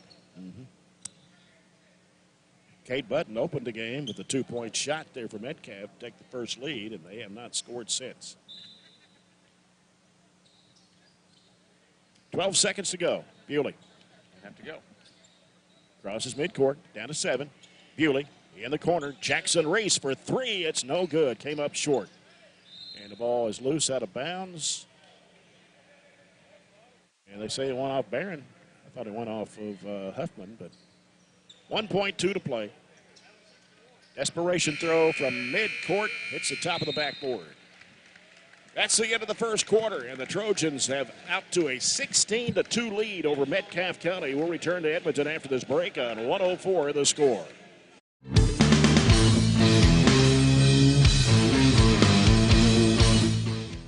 what nobody else gets to see. I've absolutely loved. I really like the hands-on aspect because I have several students, particularly this year, being that we do have such large gaps from our COVID time, that are having some trouble with reading. They struggle to do that. So when we do the hands-on and they're able to see the models and to watch me do it, that is taken completely out of the equation, and it gives them the confidence to really shine and do all these smaller tasks. Building that foundation of how students can use science, technology, engineering, arts, and math, making those connections with the classroom teachers and what they're doing in their classrooms as well. And you know, sometimes they don't have the time to do those project-based type things. In our STEAM lab, they're able to do that. And then also with our Project Lead the Way, students are really thinking about how to build and solve real-world problems, presented with scenarios, and then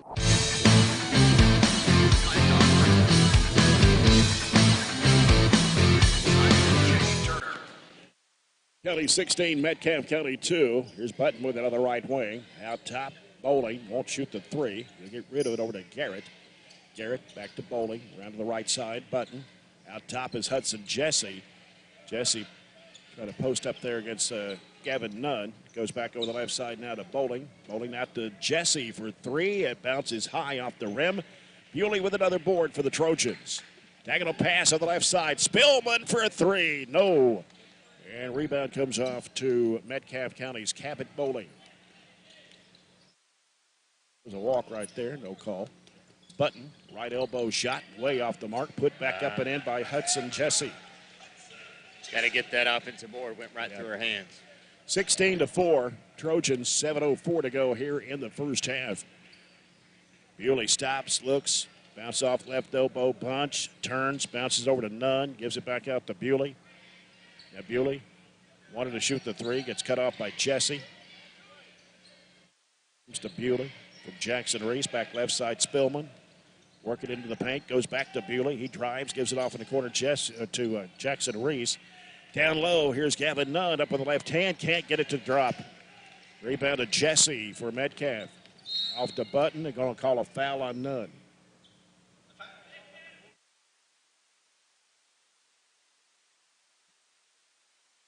First foul of the second quarter. Hardy. And Waitland back in the Trojan lineup for Coach Warren Cunningham. 16-4. We played a minute and a half of the second quarter. Button picks up his dribble. Cross-court pass for Tucker. A three. No. Rebound Jesse back up and in. Two weak side offensive rebounds for Metcalfe and 2 buckets. Already twice as many as they had the first quarter. 16-6. Spillman with another right wing. Puts down the dribble. Trying to work against Jesse. Back out to Bewley. Spins the left elbow. Throws it back out to Spillman. Reset here. Now Clemens sets the screen. Here's Bewley. Dumps it to Clemens. Breaking the bucket. He puts it in. Good call from the bench there. Just a little pick and roll. We called that play on each side. And all we had to do was run it through once. And we got a nice little 2-man game on the left side. 18-6. Trojans lead it. Button fires it down to Jesse in the right corner. Defended by Clemens. Cross-court pass. Bowling. Now they feed it down in there to Tucker. Tucker back out front now to Bowling. Bowling trying to make a move on Hardy. Off to Tucker. And almost walked with it. Here's a three from the outside, way off the mark. We got a whistle and a foul. Somebody pushed off. And they're going to Hudson Jesse. And that is his team's first of the quarter. Better job that time blocking him out. He's been the main guy over there on that side getting those offensive boards. And we put a body on him, forced him to push through us. Bewley with a basketball for the Trojans. 5:13 to play in a half, 18-6. Barren County leads it. Spillman fakes, drives to the basket, and a whistle. Offensive foul. I didn't see anything there. Not much there. First foul on Spillman, second on the Trojans. Second turnover of the game. Still a huge margin here, 12, but you got to get possessions like that to score it. 3 minutes gone here in the second quarter. They work it to Jesse. Working against Clemens. Backtracking. He walked. Shot goes up. Missed it badly. Rebound to Clemens. Clemens pushing it down with the left hand, going up with a shot, came up short. Rebound Hudson Jesse for Metcalfe County.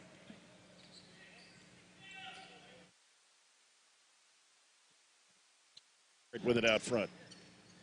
Left side Button curls around. Shot partially blocked. Ooh. Oh, late whistle on that one. Going to put it on Bray Bewley. First, number 3 on the Trojans here in the quarter.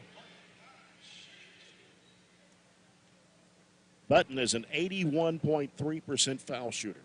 It's one field goal, and that was the opening possession of the game. We don't want him to get to the stripe and find some confidence. Yeah. He's struggled shooting the basketball so far tonight. 18-7. Mason Pudge coming back in for Jackson Reese. Second shot for Cade Button on the way, good. 18-8. Largest lead, 14, down to 10. 4:26 to play here in the first half. Right side with it is Hardy. It's a screen from Clemens. Sends it back over to Clemens on the right wing. Shovels it back to Hardy. Out top, Spillman. Sends it left over to Bewley. Gets a screen from Bunch. Spins back left. Goes to the basket. Puts it up. Oh, he shot it too hard. Got fouled underneath there. And then Bewley swatted away from behind. Turnover by Metcalfe. Spillman over the left side. Bunch, baseline. Clemens, air ball. Batted up in the air. And Tucker comes up with it for Metcalfe County. Struggling from the field now. And here's Button with a crossover move. Left side it goes to Tucker. Fakes, goes into the lane. Back out to Hudson Jesse. And Button down low. Up and under. Puts it up and in. Now the lead is cut to 8. Yeah. We've only got one field goal this quarter, don't we? Yep. Clemens. 10-10. Here's a shot. Spillman trying to go up. He gets fouled by Garrett. We're getting some good looks, and a lot of them are point blank. We've got to either finish through contact or draw fouls like that. Tate Spillman at the line, 72.5% on the season. Trying to get his first points of the ball game here. First of 2, rims good. 18-10. 3:30 to play here in the second period. Went for the second try. On the way, got it. 20-10, Barren County, 3:28 to play, first half. Garrett with the basketball for Metcalfe County. Sends it out top to Tucker. Tucker back to the right side. It's Bowling. Bowling has it knocked away, trying to force it down in there. Clemens comes up with it. Clemens shovels it out to Hardy. Right side, Bewley. Bewley covered up out there. Hasn't put down the dribble yet. Gets rid of it to Clemens out top. Back out to Bewley. Right side is Spillman. Finds Bewley down low. Fakes, puts up the shot. Good. Another quick hitter call from the bench right there. 22-10. Low scoring game really here with 2:40 to play in the first half. Garrett out top, Bowling. Left side, Button. Out to Jesse. Jesse trying to make his move inside, puts it up and in. Got switched off there. Cade had a mismatch. 22-12. Jesse has 6. Button has 6. That's the points for Metcalfe here in the first half. Bunch off to Hardy out front. Hands it off to Bewley. 2:15 left in the half. Back over goes to Spillman. Spillman dribbles into the paint. Flips it up. It is good and a foul. Wow. Just knifed his way through there, didn't he? Yep. It's on Tucker. And it's his first, team's third of the quarter. Holding's going to come out. Shirley will replace him. Also in is Byron Kirkland Lundy, number 4, a 5'11 junior. Free throw, good. 25-12. 2:05 left here in the second quarter. Garrett with the basketball for Metcalfe. Goes to Lundy on the right side. Out to Jesse behind the arc. Fires a 3, and it's in and out. Spillman the rebound for the Trojans. Off to Bewley on the left side corner. Bewley finds Clemens down low. Posted up against Jesse. Has to dribble out of trouble. Brings it back out to Bewley with 1:40 to play. Bewley trying to make his move on his defender. Drives left, kicks it over to Clemens for three. Got it. Clemens with a People's Bank three-point shot. We ran a set a while ago where Waylon was on the right side. We've got to make sure he's on the left. That's where he's comfortable, and he's scoring almost every time he can get over there and get open. 28-12. Jesse down low, feeds it in the lane. Button goes up, and he's fouled by Spillman. It was a tough take to the rim, but we made sure that he didn't get that one up and in, fouling him up top. 2 shots for Cade Button. He's 2 for 2. Going to have Jackson Reese come in after the first free throw for Tate Spillman, who just picked up his second. Free throw is good for Button.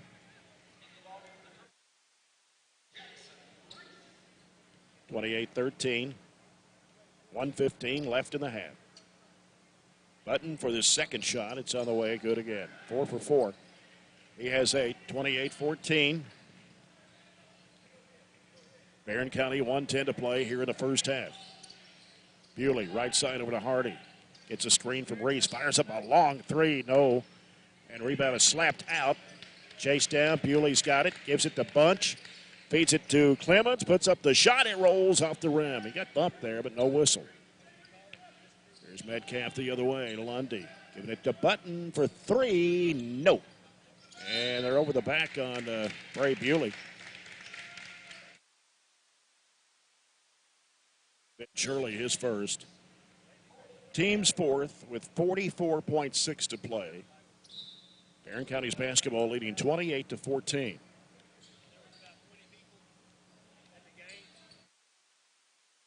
Bewley driving left, cut off, gives it to Clemens on the left wing. Gets a screen, gets cut off, picks up his dribble, throws it way back out front to Bewley, almost to midcourt. Lost his balance there right on the line. 25 seconds to play. Jackson Reese on the right side, guarded by Button. Bounces it out. Clemens, left side over to Bewley. Now Bewley putting down the dribble against Lundy. Down to 12. Almost the handle. Going to have a reach-in foul on Lundy, looks like. Should that be the bonus? Should be. Isn't that 5? Yes. Yeah, so they... So Bewley will go to the free throw line for 2 shots.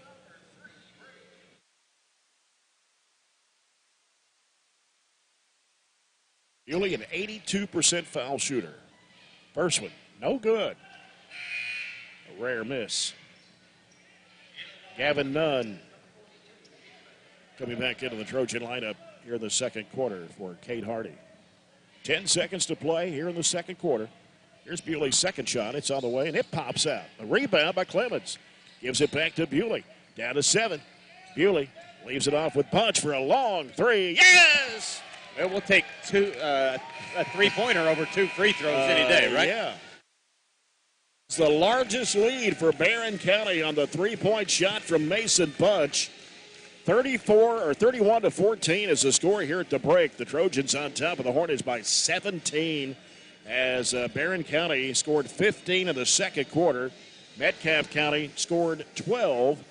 And it's 31-14 at the half. Barren County over Metcalfe here in Edmonton on 104 the score. ESB knows that your time is valuable.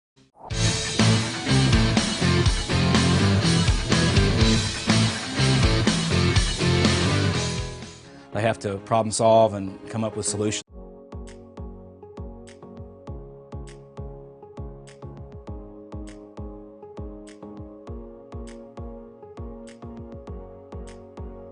We start working all the way from kindergarten, and they start doing, if it's building the 3 little pigs houses and they have to build something and test it and all of these sorts of things, they start that kind of problem solving skills really young. We do a lot of group work, so they have to collaborate, they have to learn how to work well together, how to compromise. It's been really cool kind of seeing them kind of come in to kind of get all kinds of things. And plus it kind of prepares them, it kind of shows them like different career options and a lot of things that they've never thought about before. And so when we're doing Project Lead the Way and we're studying engineering, we'll pull up scientists and we'll pull up astronauts, and we've watched some launches on TV and just stuff like that to kind of show them that there's kind of a big world out there and there's all kinds of places and things that they can do.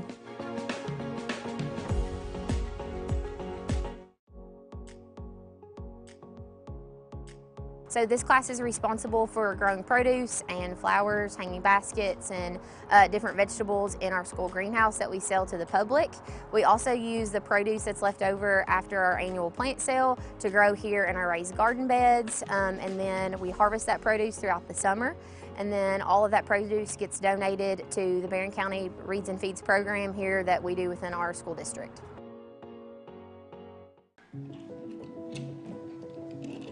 Hey son, what you doing? Daddy, I'm going to own a dealership one day. All right, I'll dream with you. From one small dream to over 25 dealerships in the state of Kentucky, we have set out to provide Kentuckians with reliable vehicles and the best customer service for over 50 years. This may have started with a simple dream, but our dedication to our customers will go on for generations.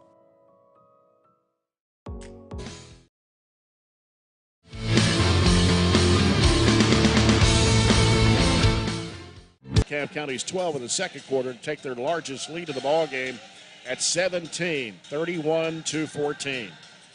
Metcalfe County had 5 field goals the first half, 4 of 4 from the line. Kate Button with 8 of Metcalfe County's 14 points, couple of baskets, 4 of 4 from the foul line, and the other 3 baskets coming from Hudson Jesse for 6. Trojans had 12 field goals in the first half, 4 of those were 3-pointers, 2 at each quarter. 3 of 5 from the foul line. Mason Bunch with 10 in the first half, 2 threes and 2 twos. Waylon Clemens with 9 points in the first half, 4 baskets, 1 of those a 3-point shot.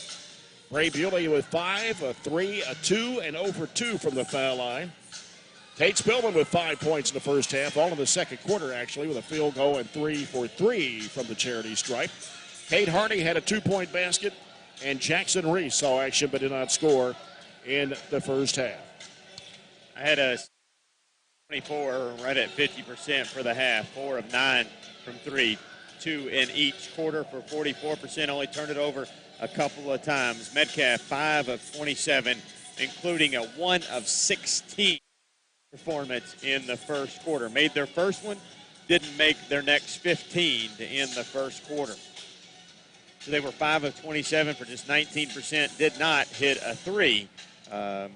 They turned it over 4 times, so they didn't really turn it over a ton. They actually got more shots than we did, but they just haven't made hardly anything. Credit our defense. There's a hand around the play in every single possession, making life difficult for Metcalfe on the offensive end. We out-rebounded by 3, 19-16, had 2 offensive boards. They had 4 offensive boards of their own. So really good job defensively. I know Button finished the quarter or the half with 8, only had 2 in the first, and really of that 8, he only has 2 field goals. You've got to be happy with that. Really a third of his average there in the half. If he scores 25 a game and you limit him to 16, majority of the nights, you're going to win that basketball game against Metcalfe. So you got to be happy with where we are in the half, the largest lead to close it out there on the 3. So good effort, but you have to keep that effort rolling because, honestly, we were pretty much in this position the last time we were here, and we lost. So I don't know if Warren was able to reference that at halftime. I'm not sure he wants to bring it back up, but there's no shades of last night whatsoever in tonight's basketball game, and much the same when we played Franklin a week ago tonight. We came off of just an abysmal performance against Allen, got blown out, and really we didn't act like we wanted to be there. Came back and beat a good Franklin team at Franklin. Tonight, Metcalfe is not Franklin by any means, but you've got to play well to beat them because they average upwards of 62 points a game, and you've got them at 15. You've got them a quarter of their average, or really at 14. You got them less than a quarter of their average here at the half. And from what I understand, Metcalfe County and Monroe County will play that 4-5 game in the district tournament. So could be interesting. Yeah. I think any of the 5 teams could win the district 16. From what we've seen in the first 16 minutes, and really in the game we saw them play at the Christmas tournament, you got to give Monroe that edge. Yeah. But at the same time, Monroe hasn't performed well when it comes tournament time when they were in our district or even when they've been in this one. So It's just kind of what you would predict, but at the same time, based on history, it's kind of a toss-up. Yeah. Tournament time is almost here. We'll have all 6 games of the 15th District Basketball Tournament beginning a week from Monday night. Wow, it's hard to believe it's here. And that's at Allen County Scottsville High School Gym. All 6 games right here on 104.7 The Score. Then we head to the 4th Region Tournament, where we've covered the entire tournament for about 30-some years. And we're looking forward to bringing that to you again, all 14 games on Nash 103.7. We'll be back on Nash 103.7 for the 4th Region Tournament, and also here on 104 The Score, 4th Region Basketball Radio Network. Well, we'll come back with the Farmers RACC Jackie Browning Memorial second half and the Southern States Glasgow Co-op third quarter. When we return, the Trojans 31, the Hornets 14 on 104 The Score.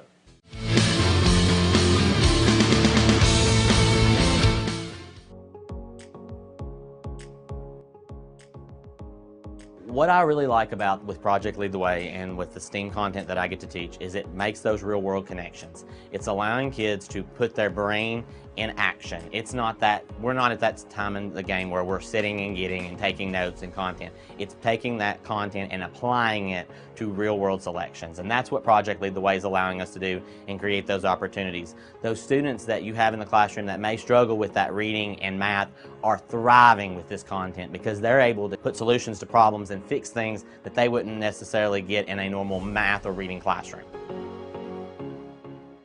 Just being able to figure out what didn't work and how to make it work and how to work through that process just in itself for you as a person is important, but also it builds those skills that are going to be necessary for each grade that follows us.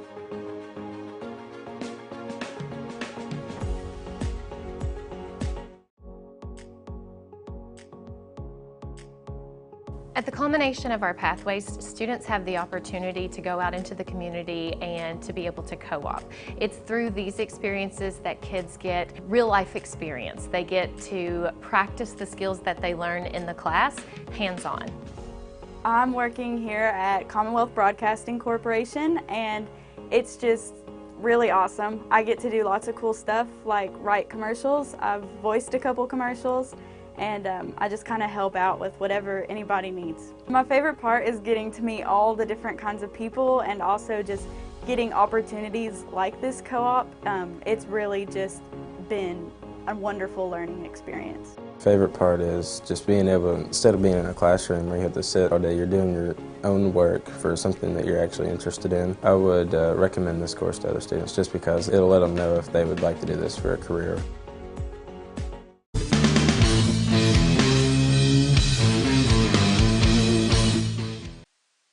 Ready to get the second half underway. Trojans 31, the Hornets 14. Don't forget Friday night, homecoming to Barren County. Last 3 regular season games, Clinton County on Friday night. Week from tonight, it is Taylor County, girl-boy doubleheader. And I think the girls' game will start at 5:30 next Tuesday night. And then we'll finish up with Russell County next Thursday night. Final score tonight, Taylor County boys defeat Glasgow 82-70 on the Coca-Cola scoreboard. It's a tight game there in Warren Central. I haven't looked for an update here. I'll get you one of those at halftime. Second half underway. Bray Bewley with a basketball. Bounces it off to Spillman on the left side. Spillman feeds it to Clemens.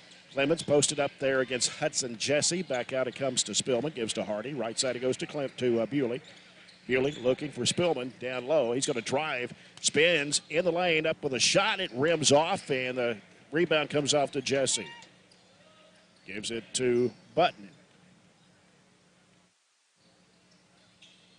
Right side it goes to Bowling. Back around the perimeter to left. Button. Out top, Jesse. Back over the right side is Shirley. And now here's a 3 by Bowling that's no good. Rebound tapped over to Spillman. Left side, Hardy.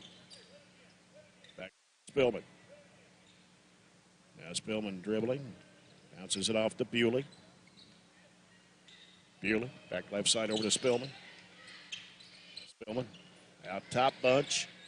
Back to right side, it goes to Hardy. Hardy trying to make a move, can't, gets cut off, gives it back over to Spillman. Bluffs the 3. Now dribbles it out. It's to the right side, he'll give it to Bewley. He's being defended. Bunch comes to set a screen, and it's taken away. Turnover. Shirley's got it off the button, driving in. Shot goes in, and a foul. Circus shot when it went in. That's 10 points for Button. Fouls on Waylon Clemens, his first, team's first of the third quarter. Button's a perfect 4 for 4 from the charity stripe. 31-16. Here's Button's free throw. Good. 31-17. 6.5 minutes to play here in the third quarter. Bewley with the basketball. Gives it to Spillman. Spillman on the right wing. Spillman trying to make a move. Can't. Gives it down to the corner to Clemens. Clemens circles around, heads back into the paint, goes under, flips it up. No good. Should have got a foul there, but didn't get it. And here's Button off the left side. Garrett on the run, backed it up and in. Timeout. Lead has shrunk to 12. After having a 17-point lead, Metcalfe County in a 5-0 run to start the third. Three-point play in that bucket, and we have yet to score it here coming out of the halftime break almost 2 minutes in. I've gotten a couple good looks, but they have been challenged at the rim. Foul situation in the first half. Nobody really, the only person that got 2 was Tate Spillman for either team. Metcalfe County whistled with 1 each on Jesse, Tucker, Garrett, Shirley, and Lundy. Definitely not been a whole lot of fouls called. No. And that's okay. I mean, it's been a physical game, but it hasn't been anything where it's just gotten out of hand whatsoever. Bewley brings it up for the Trojans. High post right, Bunch. Dribbles out, needs some help. Sends it out to Jackson Reese, and we got a whistle away from the ball. Somebody had Bewley wrapped up. And that was Bowling. Tried to hold on the cut to the basket. We ran a play out of that break, and we just tried to improvise our own. It didn't work out too well, but we got it out under. Comes in the corner to Bewley on the right-hand side, back out to Spillman. Spillman looking left. Bunch fakes a 3, drives in, dumps it off the free throw line. Reese going under, puts up the shot, got it, and a foul falling away.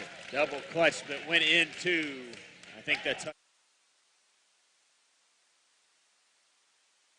Jesse, yeah, that's his second. Team's second of the quarter. Jackson Reese with a chance to make a 3-point play. And it rims good. Needed that bucket just to kind of get back into some offensive groove. 34-19. Button up and under with a one-hand shot. Good. Tough shot for Button. He's got 13. He's halfway toward his average. Spillman up to Hardy. 34-21. Trojans lead it by 13. 5.5 to go. Jackson Reese fakes the 3 from top of the key. Turns and has to do something with it. Gives it back out to Spillman. He drives, has it blocked out of bounds.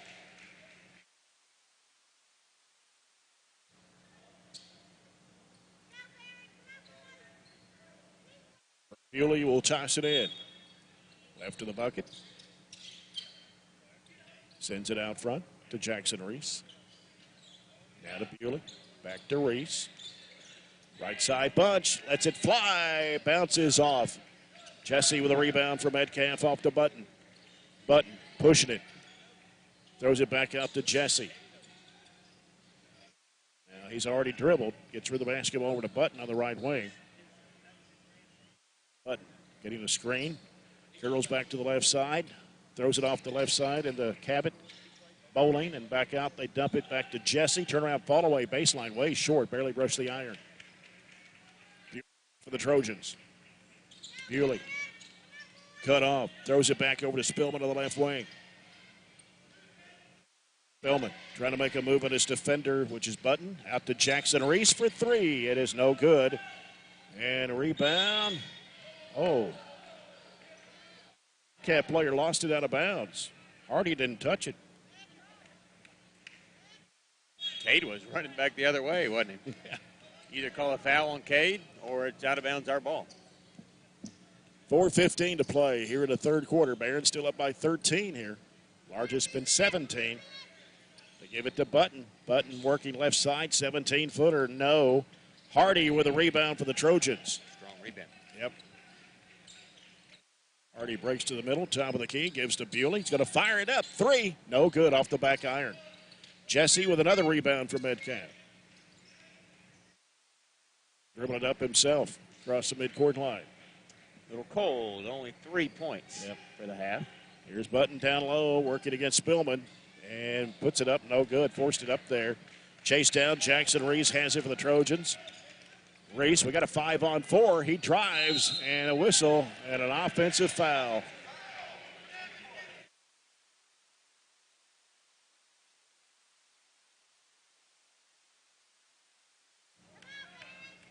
So Metcalfe County will have the basketball, 3:32 to play here in the third. Metcalfe trailing Barren 34-21. Button with it for the Hornets. Driving around punch. Goes up with a shot, good. I don't know how he made that one, but he did. High off the window. Once hits at the top of the backboard. Lead is down to 11. Gavin Nunn out to Bewley. Floats it back down in there to Nunn with a spin move. Puts it up and in. Could have been a foul, too, on Button. Yeah, huge. Went to work. 36-23. Button against Spillman. He cuts him off out to Jesse. Against Nunn. Almost lost the handle. Dumps it back in there to Bowling. Shot goes up, no good. And we're going to have a whistle. A foul on Nunn. Second one on Nunn, 3 on Barren. Here comes in the corner to Button on the left-hand side. Spillman defending him. Crossover move, goes to the bucket and puts it in. He's not a three-point threat. He can shoot it, but his first move is to drive. So give him a little space. They've cut it to 11. Barren had a 17-point lead at halftime. 2 minutes, 15 seconds to play here in the third quarter. Spillman, bounce pass off to Clemens, gives it to Bewley. Bewley curls into the lane, up and under, throws up the shot. They say it's on the floor. Wow. Count it all day.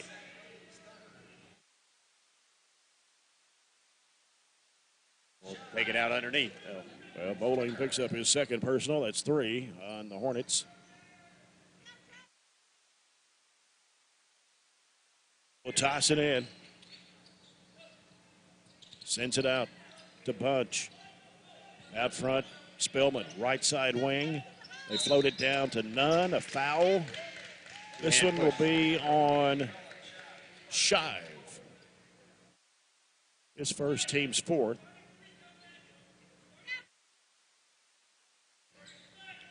Barren County's basketball, Bewley out to Bunch on the right side. Gives it to Spillman. Sit down low in there to Nunn. Whistle, what we got here? Foul. Yeah, another one. This one will go on 15, I think.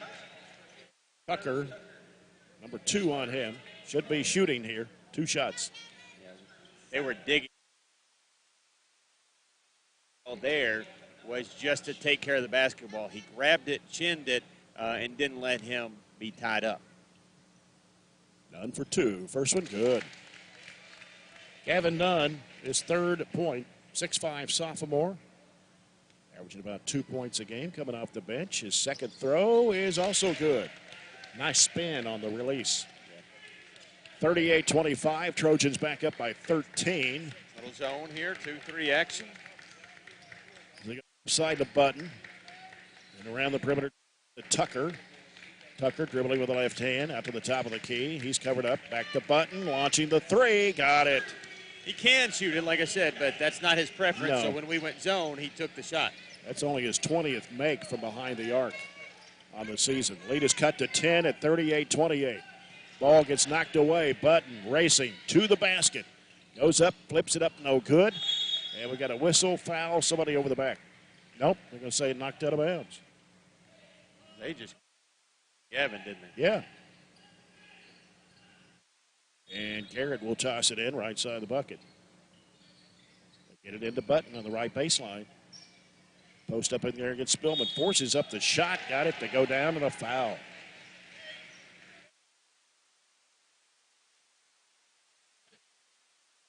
On Spillman is third. Team's fourth. And Kate Button has just took over this ball game with 14 of Metcalfe's 16 third-quarter points. Yeah, I mean, he's got to take, what, 75% of their shots, Yeah. really, to be honest with you. And the shot will not count. Lane violation. I think that was on the shooter. Went Yep, over I the think line. he had his foot on the line. The lead is down to 8. Barren had it by 17. And a 1 minute to play here in the third quarter. Bewley with a basketball. Stops and looks, sends it back out to Clemens. Clemens gives it to Hardy. 56 seconds to play. Here's Nunn going to the basket, puts it up too strong. Bunch with a rebound, trying to go back up. And they're going to call traveling on Bunch. You got to score that one on the first attempt.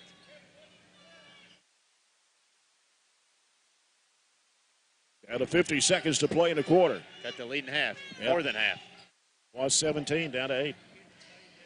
Garrett gives it to Button, long range right. Loops it over cross court. 37 seconds to play. They go inside to Tucker. He dribbles out of trouble. Already covering him up. Ball knocked away. Bunch tried to save it in bounds in the Metcalfe bench.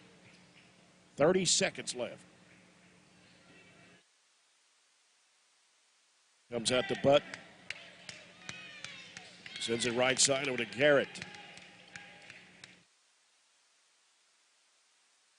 20 seconds to play. Just hold it for one shot here. Down to 12. Button out near midcourt. Sends it to Garrett. He's going to put down the dribble with the left hand. Pulls up the jumper in the lane. He hit it. Do it for the third quarter, and Barron's 17-point lead has shrunk to 6. It's 38-32 Trojans on 104 the score.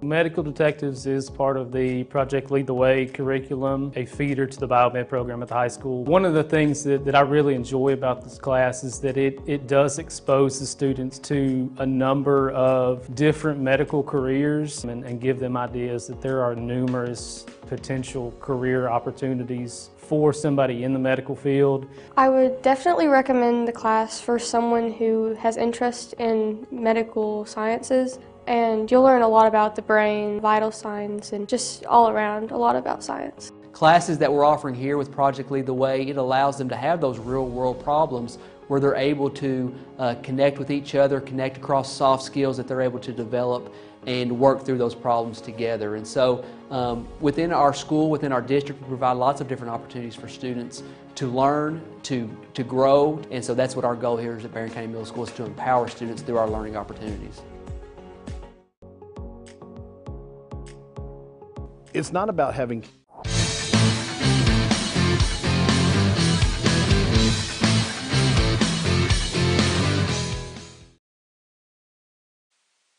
It's Metcalfe County's basketball. Trojans led by 17 at halftime, and now it's down to 6.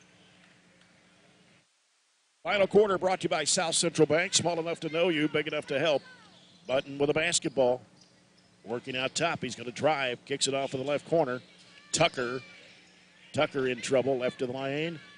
And that should be a traveling violation there. Shot goes up too strong. Rebound gets knocked loose, but Tucker there to put it in. Tucker with his first 2 points. Lead is down to 4. And Bewley is going to get fouled as he went to the rack. The foul will be on number 20 for Metcalfe. That's Colin Shive, his second. Team's first in the fourth quarter. 2 shots for Bray Bewley. He's 0 for 2 from the stripe tonight.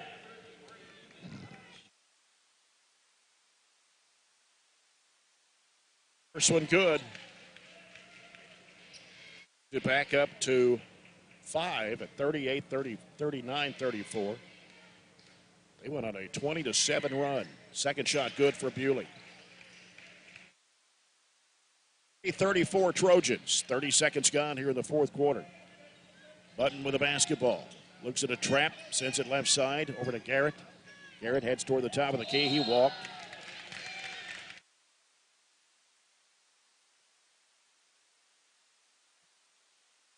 Barren will get it back with 7:19 to play.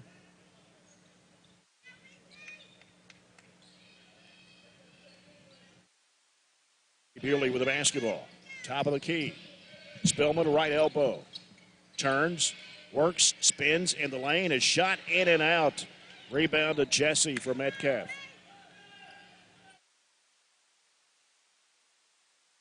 1 minute gone here in the fourth. A 6-point ball game. They've got a whistle away from the ball. Somebody holding, and that was Shive, his third. Team second of the quarter.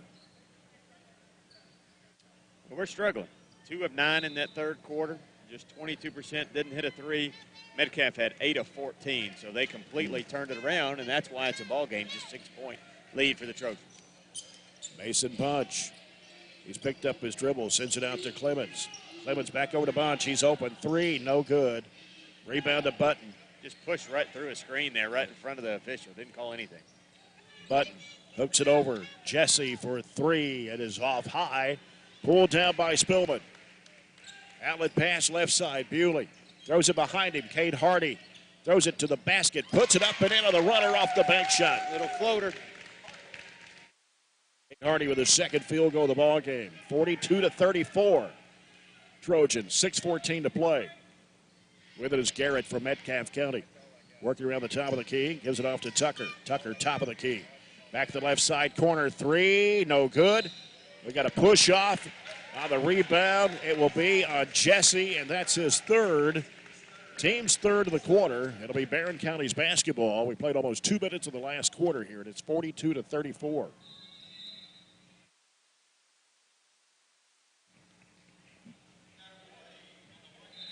Warning on Metcalfe County's coach.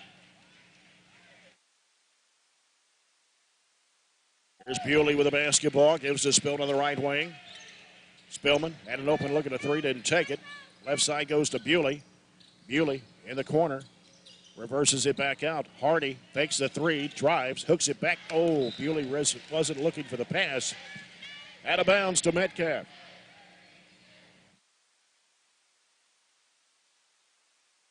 .5:43 to play in the basketball game. Garrett with the basketball for the Hornets. Crosses the midcourt line against Spillman.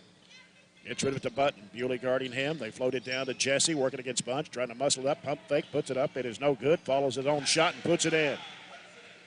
Jesse with his first points since the first half.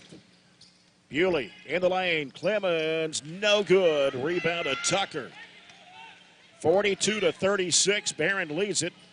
Button splits the defenders. It should be an offense. Oh, a block on Bunch. Wow. Second. Team's first of the fourth quarter. Jackson Reese will come in for Cade Hardy.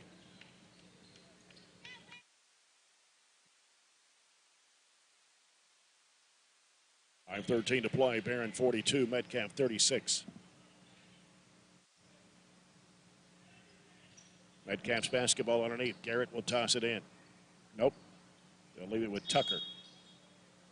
Tucker gets it into Jesse in the corner. Out to Button. Gives it to Garrett. Swings it left back to Tucker. Tucker back out to Garrett. Around the top of the horn. Now pass. Got a whistle away from the basketball. They're going to call it on Jesse. Jesse will pick up number 4. Against Mason Bunch down there trying to fight for position. And that's the team's 4th of the quarter. And we have played 3 minutes of this fourth quarter. 42-36 Trojans. Ray Bewley off to Tate Spillman to the right side. Spillman gets a screen from Bunch. Goes left. Bewley, 3. Yes! Needed that one big time. That's our first 3 of the half. 5th of the game. Only the 4th basket of the second half. 45-36. Barren back up by 9. Led by as many as 17. Jesse wants to work against Bunch. Spin move up and under. Post a one-hand shot up and in for Jesse. 10. 45-38. Clemens with the basketball for the Trojans. Putting down the dribble out front. Leaves it with Jackson Reese. Ray sends it to Bray Bewley of the right wing. Bewley brings it out against Button. Jump pass, left elbow, Reese. At the bunch. He's picked up. And we've got a whistle. Oh, a moving screen. Jackson Reese, his second. Team second of the quarter. And we have 4 minutes to play. Barren up by 7.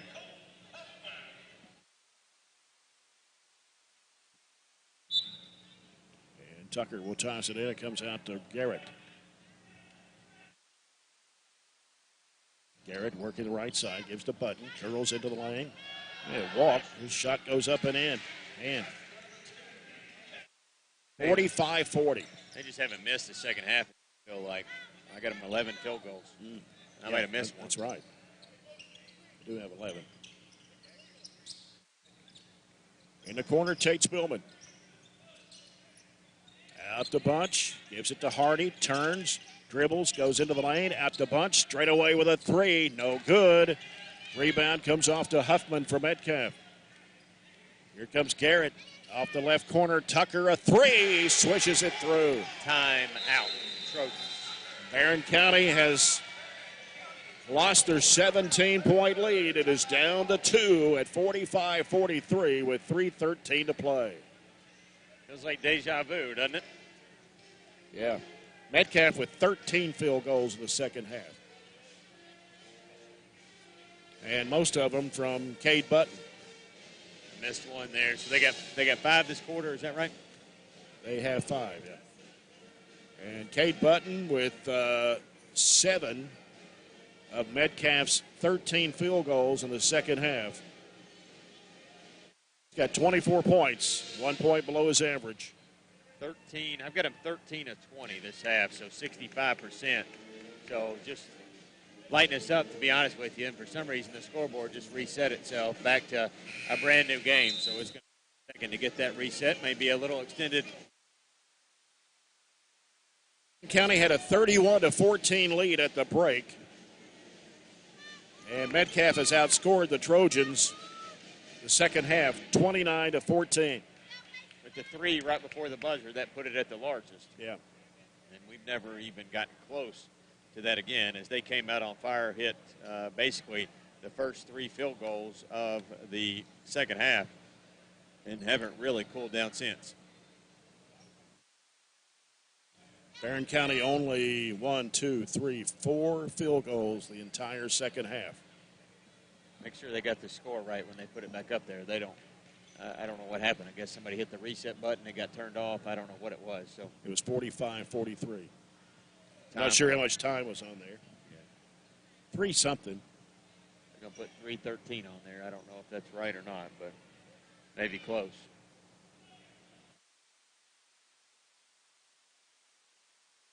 County's basketball now down to 2. 45-43. Here's Bewley with the basketball. And a traveling violation on Bewley.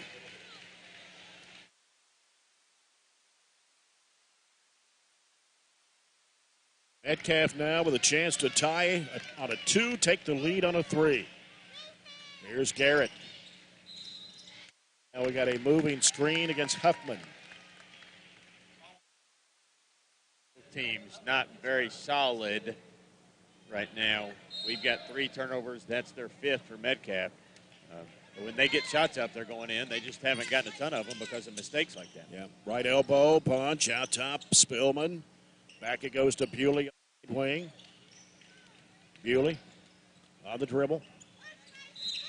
Now we got a whistle here. And we're going to have a foul called on Button. Be free throws. For holding Mason Bunch. It's number 5 on the Hornets here in the fourth quarter.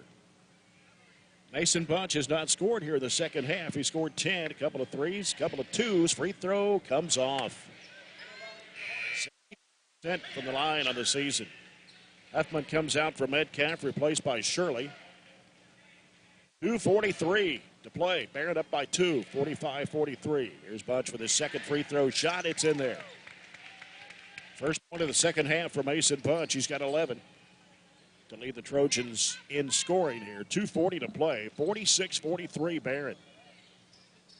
And they feed it in there to Button. Shot from 8, rims off.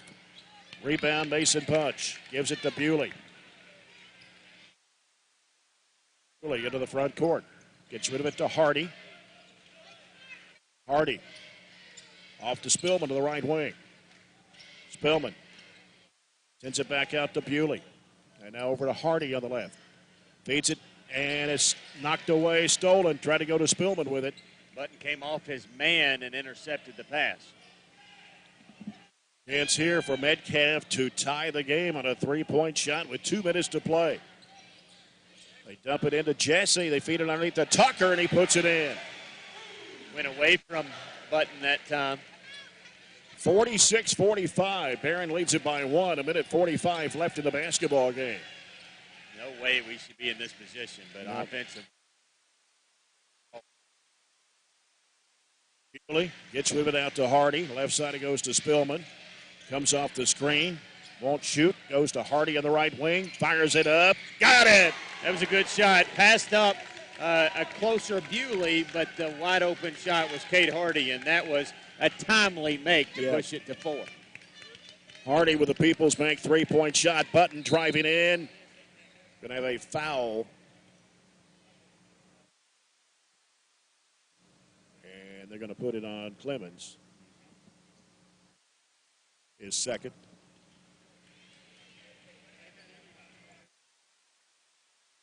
Button will be at the line for 2 shots.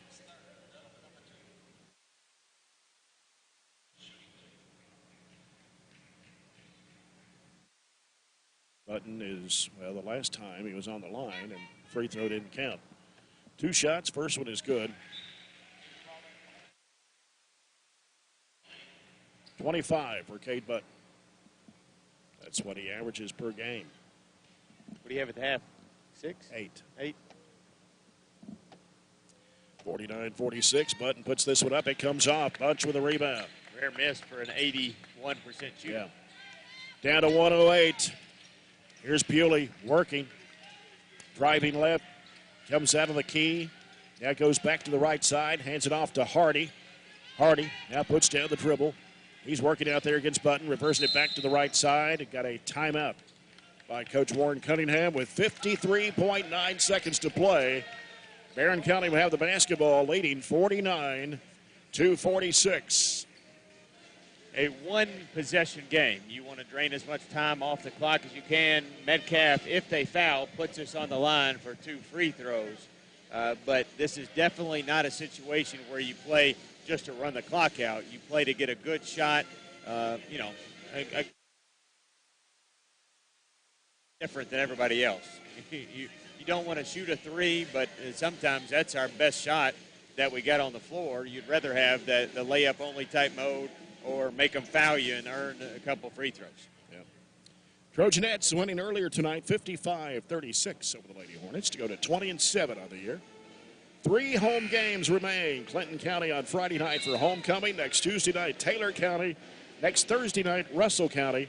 And then we'll head to the 15th District Basketball Tournament in Allen County, Scottsville. All 6 games right here on 104.7 The Score. And then all 14 4th Region Tournament games, we'll have those for you on Nash 103.7 and on 104 The Score. The 4th Region Basketball Radio Network. Not going to know what to do with a couple of nights off. That's true. I don't remember the last time I had 2 nights off in a row. Hardy gets the ball in play to Spillman. Spillman is covered up. He dribbles, reverses it back out. And foul. Eric picks up his second. Tate Spillman at the line for 2. He's 3 for 3. Scored all 5 points in the second quarter. First of 2 for Spillman on the way. Good. I honestly don't know if Metcalfe intended to foul that quickly in that position. Called it, and they didn't have much of a negative reaction, though, so maybe they did.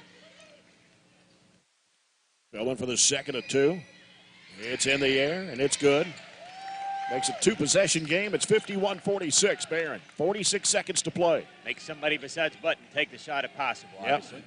And he flips it over to Garrett. Garrett looking at a trap, dumps it into Jesse, turns, fires it off in the right corner. Tucker pulls the trigger. It is no good. Mason Punch with a rebound. Foul on Shirley. That is a win on that possession because they did exactly what we wanted them to do. I know, like we've said, Buttons hit a three, but not a three-point shooter. But anybody but him taking a shot is what you want, as well as he's played the second half. Mason Punch, 1 of 2 at the line, 11 points tonight, 10 in the first half. 72% from the line. Free throw good. 52-46. 3-possession game if he connects on this free throw. And it's on the way, and he got it. All right, again, solid defense, 32 seconds left. Make them pick it up there like we did. Just drop back. That's a 1-2-2. 1-2-2. Garrett working around left side, hands it off to Tucker. He's in a trap out to Jesse, back over to Tucker. Tucker trying to dribble out of the trap, throws it cross court over to Button. He's going to launch it from 25, and he knocks the bottom out of it. We were rotating on the backside. You know, if he makes a shot, you want to make him make a deep three, but he was begging for the basketball the whole possession as he hits it and cuts it to 4.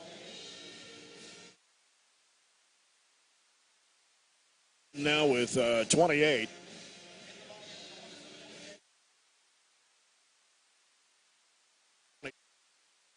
$49. 53-49 Trojans. 17.4 to go. They don't have anybody else that has really scored it. How many guys do they have? Only 4 guys that have scored tonight. Is that right? That is correct. And they don't go real deep on the bench, but outside of Button, who averages 25, Jesse averages 13. They're the only 2 players that average double figures. It drops off quite a bit after that, doesn't it? Tucker, 7.5. Garrett, 8 per game. County's basketball, 17.4. As the ball comes into play, Hardy to Bewley. He's going to be fouled immediately. I think it's on 23, and that's Garrett, his 3rd. We'll send Bray Bewley to the charity line. Missed his first 2, hit his last 2. 15.3, he's in double figures with 10.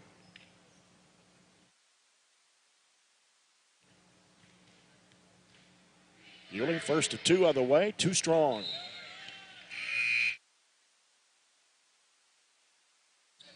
.3 seconds left.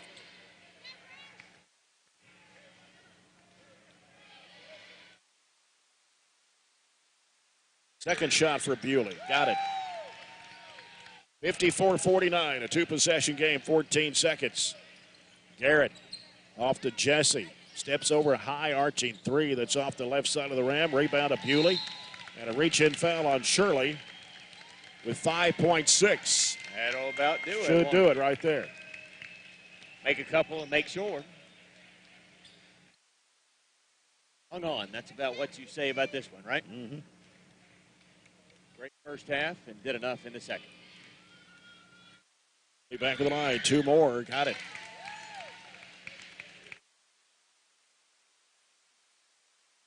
All points for Bray Bewley.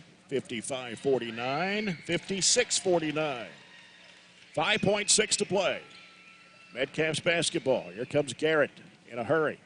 Throws it over to Tucker. Launches it up for 3. No good. That's it. Trojans win it. 56-49 over Metcalfe County here on the road tonight in Edmonton. Trojans improved to 17-10 on the season. Metcalfe County falls to 9-16. And we'll return with a CPC Commodities post-game report after this break, as you're following the Trojans on 104 The Score.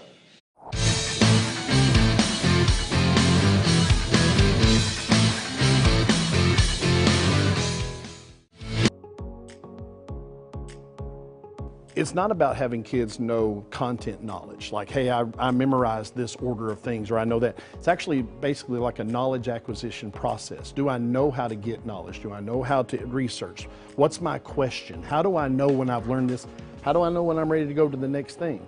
So for them in the STEAM process, what we look at is, what's our question first? What are we trying to accomplish? What's our goal when it's all said and done? I try to have models for the kids. We discuss things. We look at examples from the real world, and ultimately in the end, they have to figure out the engineering process for themselves. I'll provide them with materials. I'll provide them with instruction, even some direction, but ultimately in the end, they have to build these things, and that's the kind of real world stuff they're going to have to work through. That stuff will take them far beyond what they learn here. It's all about trying things, taking risk, and then applying what you've learned in a classroom to what you do in life, and then being able to develop techniques that you can use outside these walls.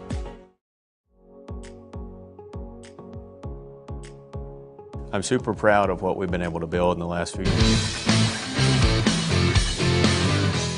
CPC Commodities post-game report. CPC Commodities, proven on our farm and made for yours. For Metcalfe County tonight, before we did that, it was 16-2 Trojans at the end of the first quarter. Jumped out early there and had a 17-point lead at halftime, 31-14. Then Metcalfe came back in the third quarter, outscored the Trojans 18-7 to cut it to 6. And then Trojans scored 18, Metcalfe 17 in the final quarter to win it by 7, 56-49. Largest lead was at 17, and that was at halftime. Metcalfe County had 20 field goals, 15 in the second half. They had 3 threes, 6 of 8 from the foul line, 28 for Kate Button, 7 for Cruz Tucker, 4 each for 10 for Hudson Jesse, and 4 for Maddox Garrett. For the Trojans tonight, total of 17 field goals. 6 of those were three-pointers. They had 4 in the first half and 2 in the second half. 15 of 20 for the ball game from the foul line, and 2 players in double figures, led by Bray Bewley and Mason Bunch, both with 13 points apiece. Bewley had 3 baskets. 2 of those were three-pointers. He was 5 of 8 from the foul line. Mason Bunch had 2 threes tonight, a couple of 2-point baskets, 3 of 4 from the line for his 13 points. Waylon Clemens had 9 first-half points on 3 field goals from 2-point range and a 3-point shot.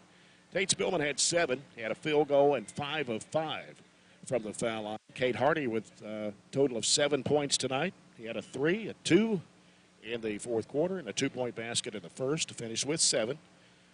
4 points for Gavin Nunn, a field goal and 2 of 2 from the foul line. Jackson Reeves with 3 and a field goal and a free throw. So the Trojans come out here in a tough place to play in Edmonton, but win 56-49. 17 of 39 for 44%. So we only made 5 field goals in that second half is what I had. So 12 in the first, 5 in the second first, 17 of 39 for 44. 6 threes out of 15 attempts, 40%. 20 of 53 was Metcalfe. So they made 3 more field goals and shot it a lot more than we did, to be honest with you. They were 20 of 53, just 3 of 14 from 3, however. We turned it over 8. They turned it over 9. They were out-rebounded. Metcalfe was out-rebounded by us 30-26. We had 4 offensive. They had 6. So a good win to hang on there and kind of maybe propel you to this last quarter of, well, not really last quarter, let's just say last 2 weeks of the season there with 3 games left before we head over to Allen County 2 weeks from tonight, right? Yep, that is right. 56-49, back with more at postgame in a moment on 104 The Score. Most Barren County farmers, you want feed products and nutritional supplements that are proven to work for your operation. No time on your farm to mess around. CPC Commodities understands, so they provide quality feeds they can stand behind. CPC Commodities offers direct-to-farm delivery options. Direct-to-farm. Feed, minerals, tubs, and farm hardware. CPC Commodities, proven on our farm, made for yours. Call toll-free 888-618-6455. Find your perfect match at Don Franklin Family of Dealerships. We've got the largest inventory of new, used, and certified pre-owned vehicles in the state. Plus, take advantage of Don Franklin's 10-year unlimited mile powertrain coverage available for most makes and models. With 27 dealerships all across the Bluegrass, our trusted family is here to serve all of your auto needs, Kentucky. Hurry in to find your perfect match at your local Don Franklin dealership, or steer your way over to DonFranklinAuto.com. Basketball fans, are you ready for a slam dunk of a season? This year, make the ultimate crossover move by switching to streaming. With the Glasgow EPB's Find My Bundle tool, you can find the best streaming service recommendations tailored just for you. Simply select your favorite channels, shows, and sports.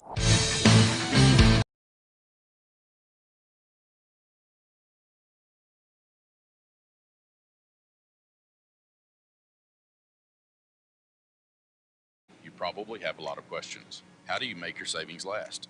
How much should you take out and when? You're ready for retirement, but are your finances? I'm Edward Jones Financial Advisor Jamie Harris. Let's work together to help make sure your finances meet your unique needs over the long haul. You've done what it takes to get there, now it's time to make the most of retirement. It's at 270-651-9993 to schedule an appointment. Edward Jones, member SIPC. Trojanette High School basketball. Let's go on 104 The Score. Now back to courtside with Jay Turner. And back with the victorious Warren Cunningham. Good to have you back, Coach, tonight. It's certainly good to be back. Man, it was. I want to say this about last night. I felt terrible before, and I felt terrible during the game, just because I know how that feels. And you know, I was proud of Matt, our staff, and our players, because man, sometimes when the wheels come off and against a team like Bowling Green, you can't get them put back on. And we've been there, and there's nothing you can do just to kind of keep playing. And I was proud of our guys. I thought they played better as the game went on. Well, in the second half, I thought we competed a little bit better. And I missed one other game ever. And, I mean, it was tough, but I was glad to be back with our guys tonight. Yeah. Well, you come back with a win. You were up 31-14 at halftime. You jumped out 16-2. We went cold there in the third quarter. And that's when Cade Button caught fire and kind of got the Hornets back in it. But you were able to hit some free throws down the stretch, made some defensive plays and some rebounds, and finished winning the game by 7. Yeah, I mean, we knew they would make a run, and we've got to be a little bit smarter offensively to where we cut it off before it gets to 2. You know, we didn't score it very good, but we've got to be a little bit smarter offensively on some things that we were doing. And I told them, I said, it's not the plays that we're making when we're up 2, it's when we're up 12. We're up 15. We made some silly plays offensively. We didn't finish a couple of plays, and then we let 2 get going. Made some mistakes down there, but I mean, we knew that they were going to put up a fight there. But I thought we made some big shots late in the game. Bray made a big 3. Cade Hardy's 3 here right in front of the bench was huge, and then we made free throws. And so I was proud of our team. We need to get everybody well. We need Graham and William back in the rotation with what they bring, and you know, we've got to get some. We got back a little bit back into a normal routine now. This has been a grueling 7 games in 11 days, and I think 6 of them have been on the road. So I know, you know, we got guys playing a ton of minutes. Bray and Tate are playing a ton of minutes, and you know, we've got to get some rest and get well and get back in a routine here as we hit the final 2 weeks. Yeah, you got 3 games left of the regular schedule. Clinton County at home Friday night for homecoming. Got Taylor County next Tuesday. They beat Glasgow tonight by 12. And then you finish up with Russell County next Thursday night. We always finish up with 16th district teams for the most part, except we got Taylor County kind of snuck in there. Yeah, it's a little bit different this year with the different schedule. I mean, the calendar's a little bit different, so that changed it up a little bit.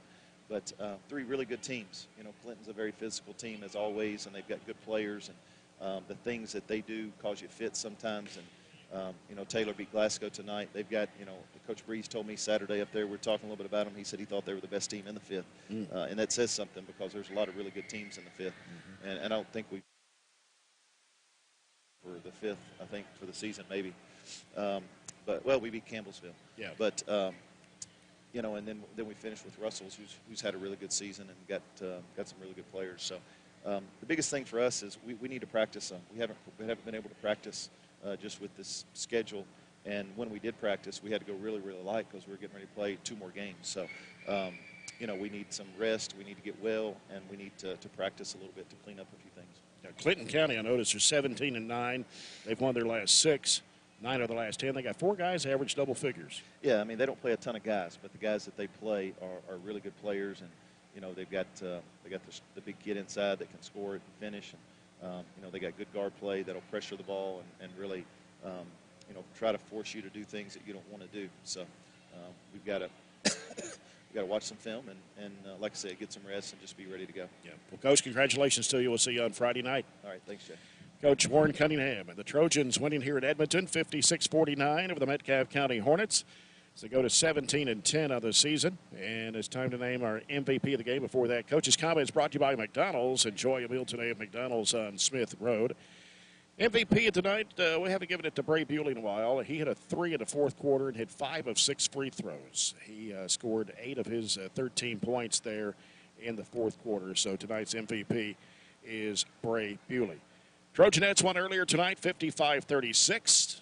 Coach Piper Lindsay getting her 20th win of the season.